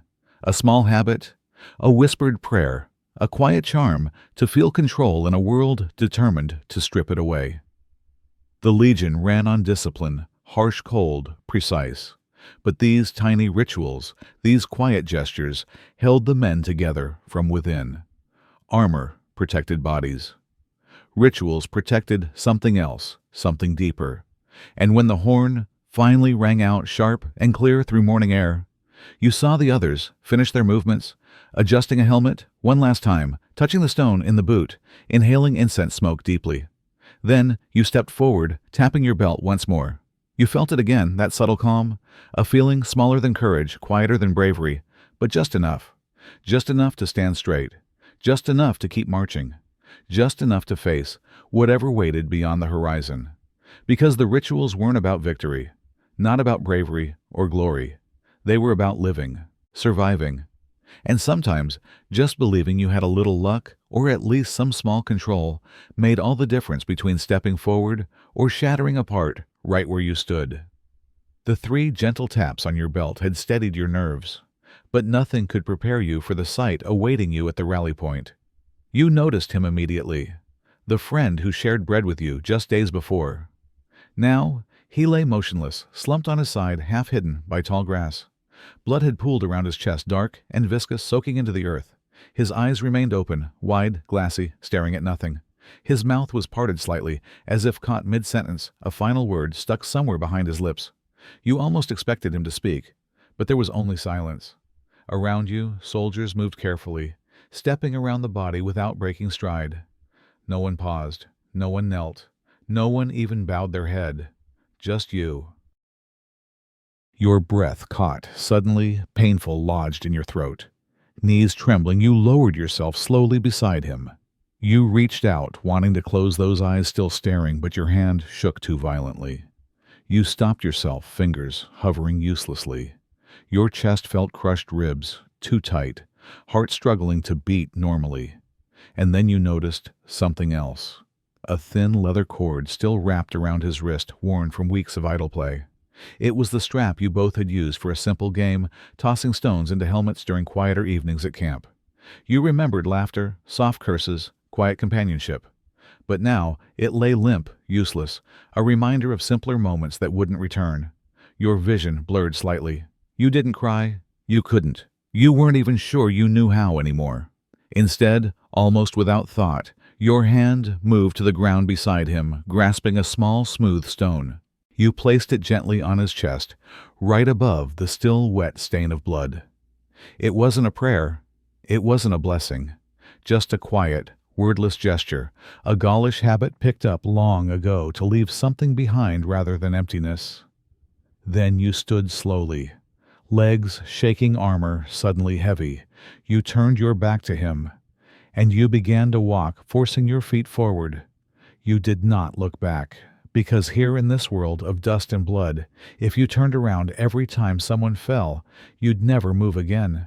But even as you marched, even as your pace steadied and your breathing slowed, you felt it, a hollow space opening somewhere deep inside you, carved by loss, by absence, by the realization that part of you had just died quietly in that grass. You couldn't name it, couldn't fix it, couldn't even cry for it. You could only keep walking, carrying that emptiness forward, a silent companion that would never leave you now. The face of your friend no longer had color, but his clothes, his armor still carried his scent. Later, when you sat in the dusty heat and loosened your own straps, you understood. You peeled off your breastplate. It clung to your tunic like a wet leaf on skin. The first scent that hit you wasn't blood. It was something older, deeper. A sour, musty blend of dried sweat, rusted, iron-damp wool, and the stale tang of old skin. You turned your head. The others were the same. Everyone smelled like this. It wasn't an individual odor anymore, it was shared. As if the Legion had become one living creature, exhaling through your bodies. A collective breath of fear, fatigue, and slow rot. Some tried to clean themselves. You saw one soldier rub dry grass under his arms until his skin turned red. Another smeared ash on his neck like it was perfume. Someone else, desperate or clever, dabbed his tunic with urine, claiming it killed the smell. It didn't. The stink clung. It coated your hands, your sleeves, the underside of your helmet. You caught whiffs of it, even when you weren't moving, even when you tried not to breathe. At night, it entered your dreams. Once, a young recruit joked, "If I die tonight, even the jackals will leave me alone." A few soldiers chuckled. You didn't, because you knew the truth. This smell wasn't just foul, it was permanent. It seeped past your skin, into your bones, into the way you carried yourself. A second scent grafted onto your body like shadow, and you wondered quietly in the dark if you ever made it home. If your mother pulled you into an embrace, would she pull back from your scent? Would she say nothing? Just stare, unsure if this was really you? Would your old dog bark, then retreat? Would the children in your village, once excited by stories of soldiers, wrinkle their noses when you walked by? You rubbed at your arm with a cloth, harder, then harder. The fabric scratched. Your skin turned red. Still, the smell remained. You looked down. A faint white line had formed across your collar crust from evaporated salt. Your hands bore little rashes from where the straps had chafed. And on your wrist, a patch of skin peeled like old parchment. The body you once had, the one that laughed, held tools, hugged others, was gone. This one was different. And now, as the sun dipped lower and the wind shifted through camp, you realized you could no longer tell where your body ended. And the Legion began. The smell of sweat and rust still lingered in your nose. But now, something else was clearer. The sound of your bones cracking every time you stood up. After nearly 3 weeks of marching without a single long rest, the Legion's steps were no longer in unison. Many had started to limp, dragging their bodies across the earth like sacks about to tear. Even so, not a single man dared to ask for a halt. Discipline was the invisible chain that kept the formation from dissolving, even as each man's body screamed in protest. Your own pain began at the ankles. They were swollen, flushed red, and burning, causing your leather boots to tighten like instruments of torture. Each step was no longer a movement, but an act of treading on hot coals. The leather at the toes had torn open, revealing digits so swollen you could no longer see the knuckles. The throbbing ache spread up to your knees where a deep bruise bloomed from within. You weren't sure if it came from a careless collision, or if it was simply your body consuming itself from sheer exhaustion. Around you, other soldiers had their own ways of coping. One man was using tree bark and strips of cloth to fashion a makeshift splint, hoping it would keep his muscles from shaking in agony. Another was squatting, soaking his bare feet in a murky puddle, mixed with salt and his own urine, a rumored remedy someone had claimed would help the swelling go down. The heavy, dragging sound of footsteps mingled with someone's soft groan, quickly disguised as a cough to hide the weakness. For a fleeting moment, you remembered being 10 years old, spraining your ankle while climbing a tree. Your mother hadn't scolded you. She had just silently pressed a warm compress of herbs against your ankle and hummed a lullaby whose words you'd long forgotten. The pain had faded in that warmth, in that song. But there was no mother here, no lullaby. There was only you and this numb, persistent pain. You used your own calloused hands to knead the swollen joint of your ankle, biting down hard to stop a moan from escaping your throat. Silence was the last piece of armor. And the next morning, when the horn blew, you still had to get up, force your feet into their ragged shackles, and walk on. Not because you were stronger, and not because the pain had vanished. You walked because there was no other choice. In this Legion, there was no room for just a little pain. You either walked, or you were left behind. Of course. Here are the next 3 sections of the story written in English. Each part is approximately 500 words and follows the agreed-upon outline. Your legs still ached, but it was your hand that kept you from sleep that night, because it had just killed a man who was smiling. The skirmish happened at the edge of the forest, as swift and brutal as a sudden storm. The clash of metal, the shouts, the ragged gasps for air. In the midst of the chaos, you charged forward and came face to face with a man. He wore no armor, carried no shield, only a thin tunic and an old dagger in his hand. He didn't look like a soldier, more like a villager swept up in the war. You expected him to run. Anyone would, when faced with a fully armed Roman soldier, the point of a spear aimed steadily forward. But he didn't run. He stood his ground, his bare feet planted firmly on the damp earth. As you lunged, a movement practiced thousands of times, your spear tip aimed true for his chest. You braced for resistance, a parry, a desperate cry. But there was nothing. He just stood there, and then he smiled. It was not the crazed grin of a zealot, nor the sarcastic smirk of a man accepting defeat. It was strangely quiet and serene, as if he had been waiting for this moment for a long time, as if death was not an end but a release. His gaze wasn't on your spear, but through you to some distant place you could not see. Your spear pierced the thin tunic, then the flesh beneath. You felt a slight shudder transmit up the shaft as it struck bone. That sound, a low and wet thud, would haunt you forever. He fell as gently as a leaf. And until he drew his last breath, that smile never left his lips. That night, in the cramped tent, you could not sleep. Every time you closed your eyes, the image of his placid face reappeared. You tried to recall the voice of your closest friend who had fallen in the last battle, but it was all just a hazy void. Yet the face of this enemy, a man whose name you'd never know, was seared into your mind, clear in every detail. You weren't afraid of blood. You weren't afraid of death. But you were afraid of that smile, because for the first time you understood that to kill a man was not just to take a life.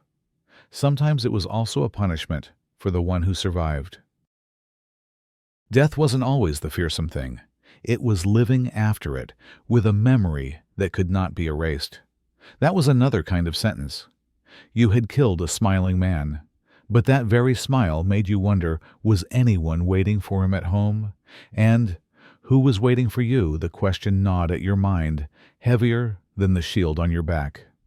After the fight, a small group was permitted into a makeshift market near the outpost for supplies. The air here was different. It smelled of spices, damp cloth, and the low hum of human chatter. In a hidden corner, an old man sat with only a ragged cloth spread before him.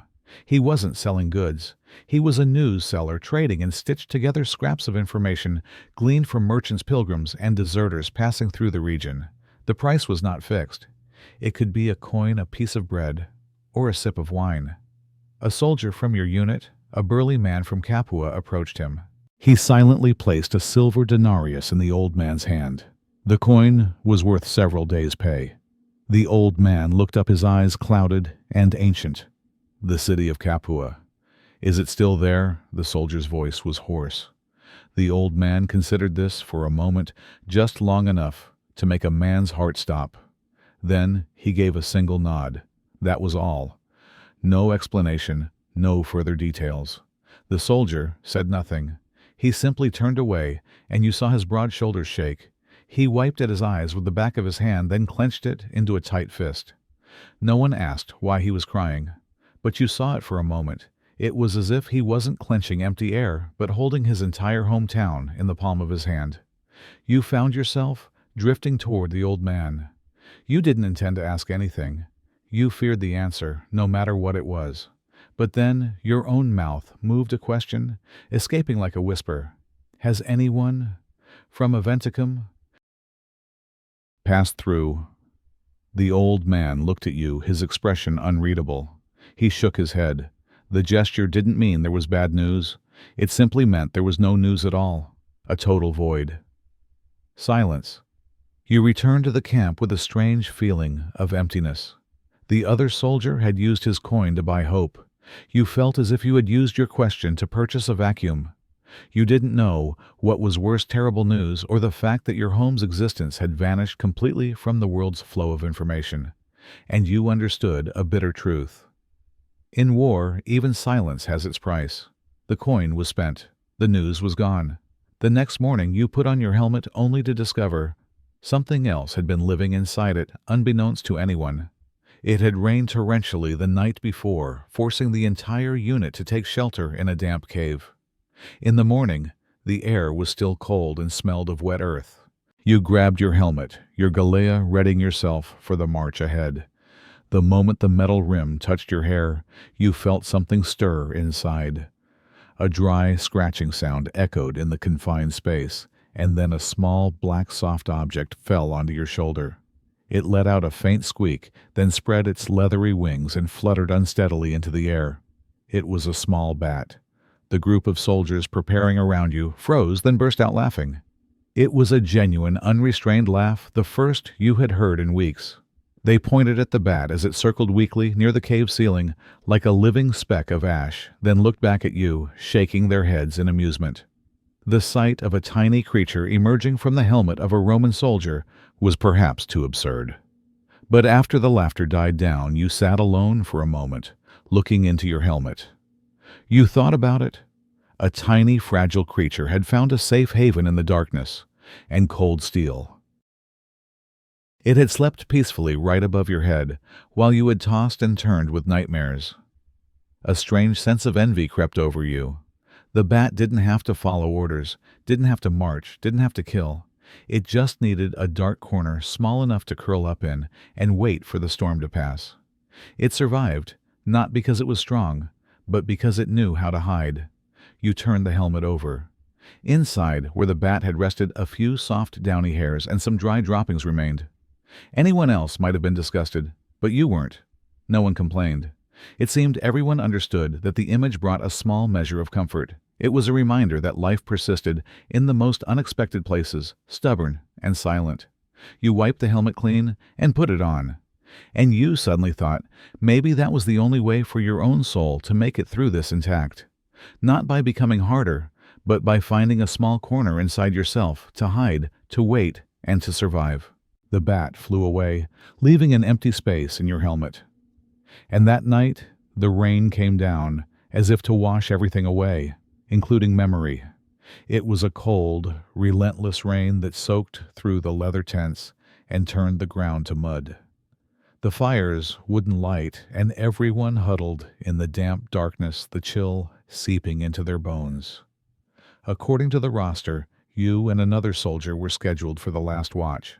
But when you awoke, it was to the gray light of dawn, and a startled silence throughout the camp. No one had been shaken awake to change the guard. No one had heard the sentry's pacing footsteps. No alarm had been raised. The entire night had passed in a single, unbroken stretch of sleep. A collective amnesia had fallen over the unit. You checked the wax tablet where the watch was logged. It was blank. When the centurion made his rounds, his face was a mask of stone. He asked who had stood the final watch. You and the other man stepped forward, but neither of you could say for certain if you had. Did you fall asleep at your post? Did you even get up at all? No one could remember. The centurion stared at the two of you, then at the rest of the silent, bewildered men. He walked to the edge of the camp, scanned the perimeter, and saw that nothing was disturbed. He came back, his gaze hard. "If nothing happened," he said, his voice low and final, "then no one needs to know." You weren't sure if you had slept, or if you had been awake. Perhaps it was both. Perhaps you dreamt you were on watch, pacing the muddy perimeter, in a trance, the rain washing away your consciousness as it fell. A young recruit shivered nearby, whispering to his neighbor, "I dreamt someone was walking around the camp."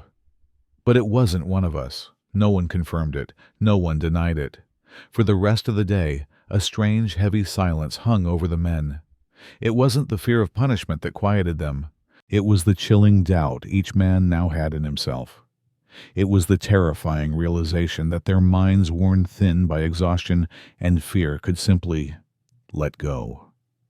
The night had become a hole in their memory, a shared void they were all afraid to look into. The rainy night passed as if it had never existed. But the following afternoon a song arose like a call from a part of memory that had never been erased. The rain had stopped leaving the air clean and cool. The whole camp was a mess of damp wool and leather laid out to dry in the weak afternoon sun. It was then that you heard a quiet singing from a tent at the end of the row.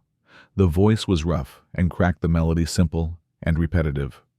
The words were indistinct, perhaps not even Latin, just a series of hummed notes that rose and fell like a lullaby. It was an old legionary, a man whose face was a road map of scars and wrinkles.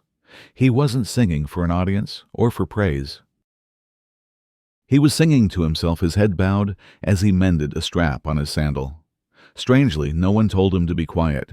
No one laughed or mocked him. Instead, a stillness fell over the camp. The chatter died down.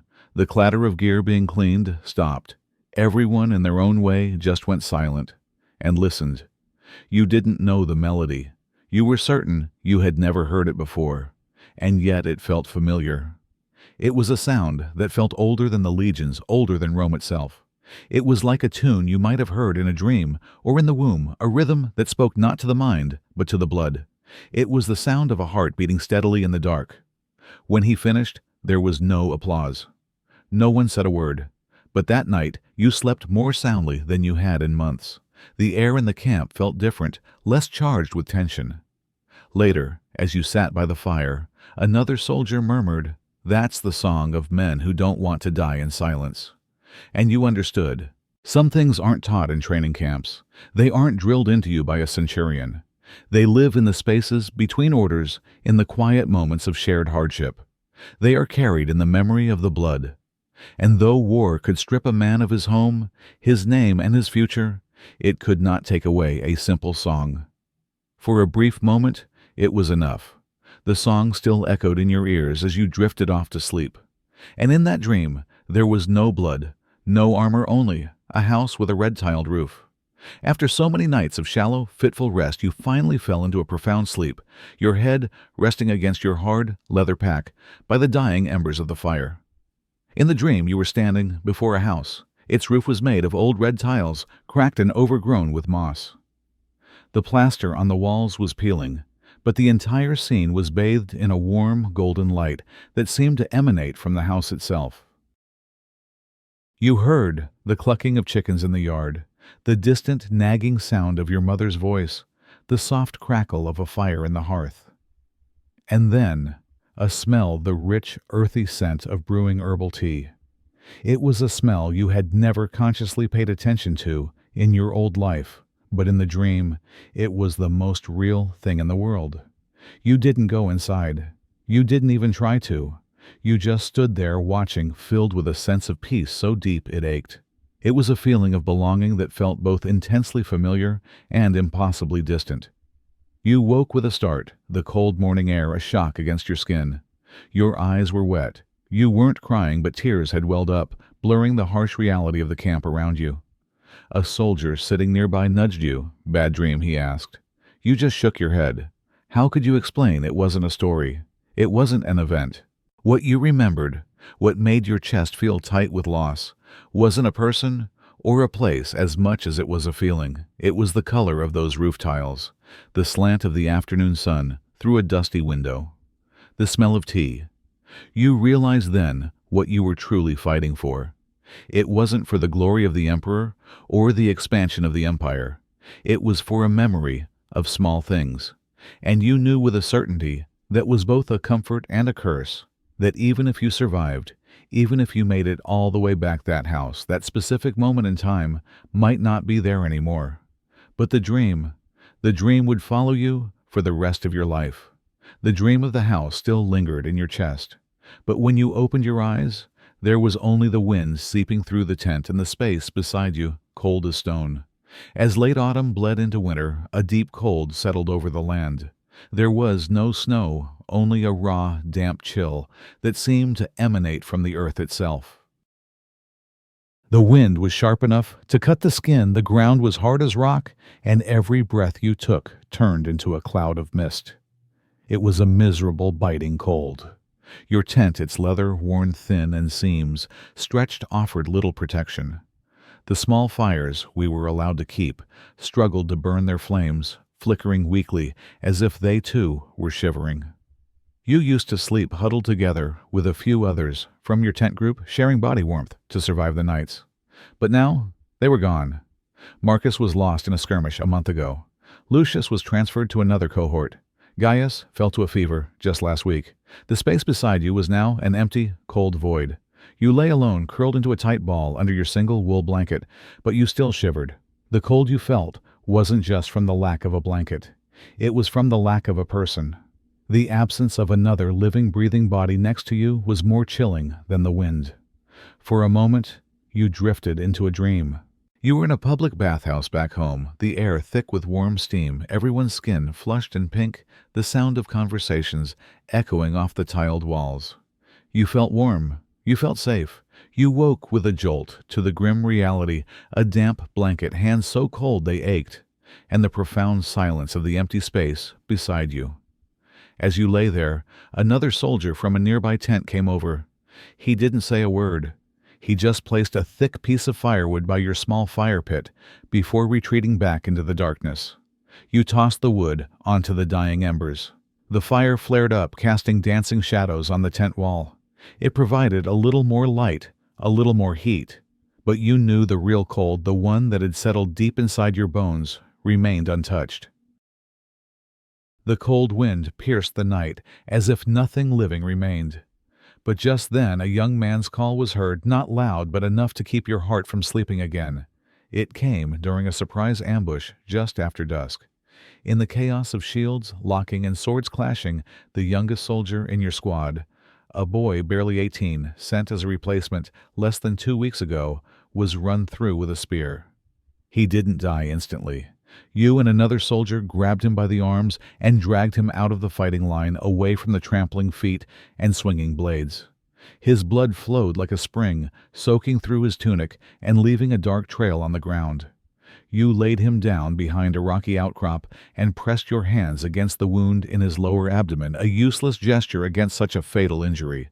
His eyes, wide with shock, were already starting to glaze over. He grabbed your wrist, his grip surprisingly strong for a moment, then weak. His lips moved dry and cracked. He was trying to say something. You leaned in close, your ear next to his mouth, the din of battle fading into a dull roar. You could only make out a few whispered words.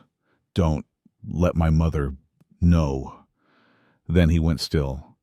There was no final scream, no struggle for life, just a release. A profound silence that was louder than the battle raging a few feet away. You stayed there for a long time after the fighting had moved on your hands, still covered in his blood. You weren't sure why you couldn't move. It wasn't just grief for a boy you barely knew.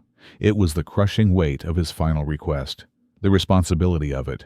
Later, when the centurion asked for the names of the fallen to be recorded, you simply gave the boy's name.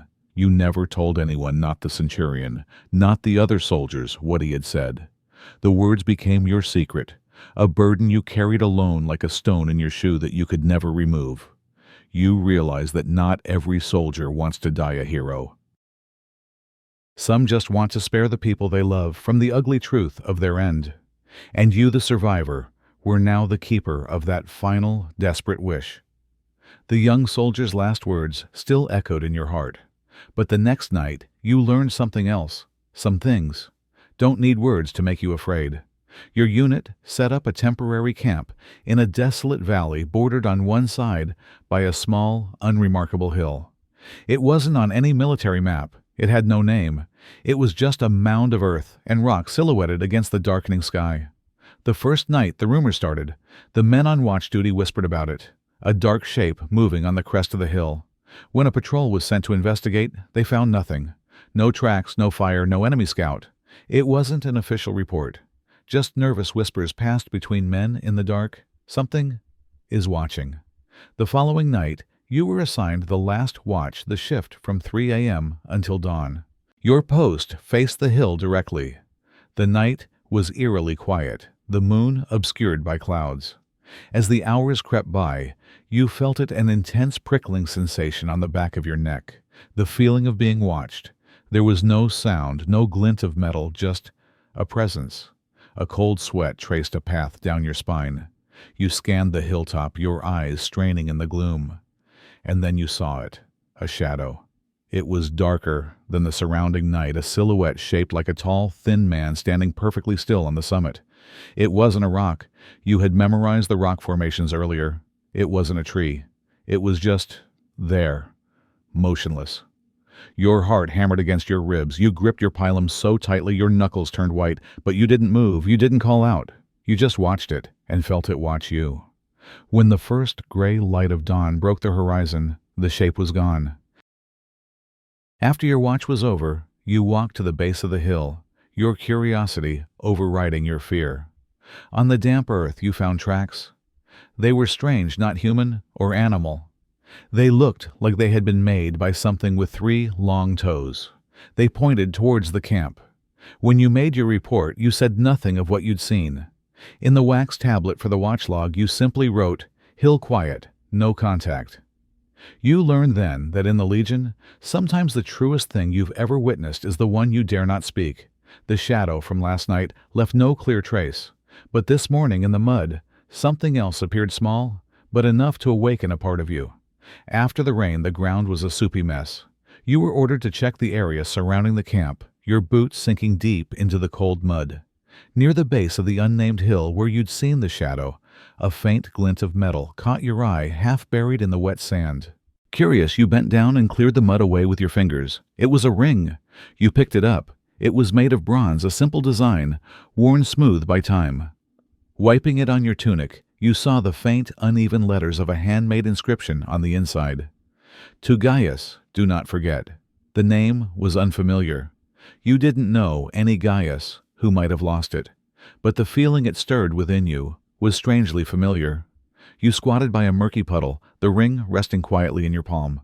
It had no material value, but it felt heavy, with unspoken history. The ring unlocked a distant memory. You too once had a ring. Not the iron one issued by the Legion, but one that was your own. Someone back home had given it to you. You could no longer recall their face. Was it your mother, a friend, a girl you once knew?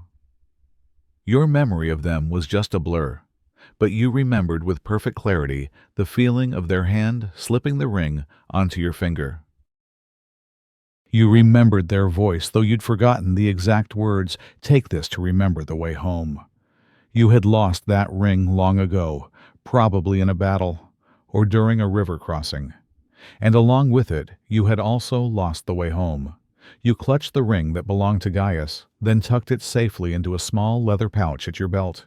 You told no one about it. This wasn't a spoil of war. It was proof. Proof that before you were a nameless soldier, you had been someone with a past. Proof that even though you had forgotten so much a part of you, had not been completely washed away by the mud and blood. The ring in your pouch was the only thing left from a stranger. But what worried you more was that you no longer had anything left of yourself. On a rare morning with no duties, the camp was given a day of rest.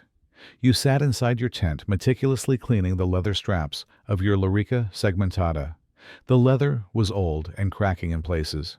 A new recruit in your squad, a young boy with startlingly clear eyes, sat down beside you. "What was your first day in the army like?" he asked. "It must have been glorious." You paused your work. You opened your mouth to answer him, to tell him about the excitement, the pride of putting on the uniform for the first time. Your mouth opened, and then closed. It wasn't that you didn't want to tell him. It was that you couldn't remember. You searched your mind. Where did you stand that day? Which officer called your name? What were the words you spoke when you swore the oath of loyalty to Rome? It was all a thick fog, not a single clear face, not a single distinct voice. The memory was a blank slate, like a page with its ink smeared by rain. The only thing you could recall was not an image, but an idea. At the time, you had thought joining the Legion would make you stronger. You looked down at your hands. They were calloused, covered in a web of old and new scars, your nails broken and rimmed with dirt. You looked at your own weary eyes, reflected in the polished surface of your shield. And you understood. The greatest strength you had gained over the years wasn't in your muscles or your skill with a blade. It was your silence, your endurance, your numbness to pain and death. You turned to the young soldier. Your voice was raspy.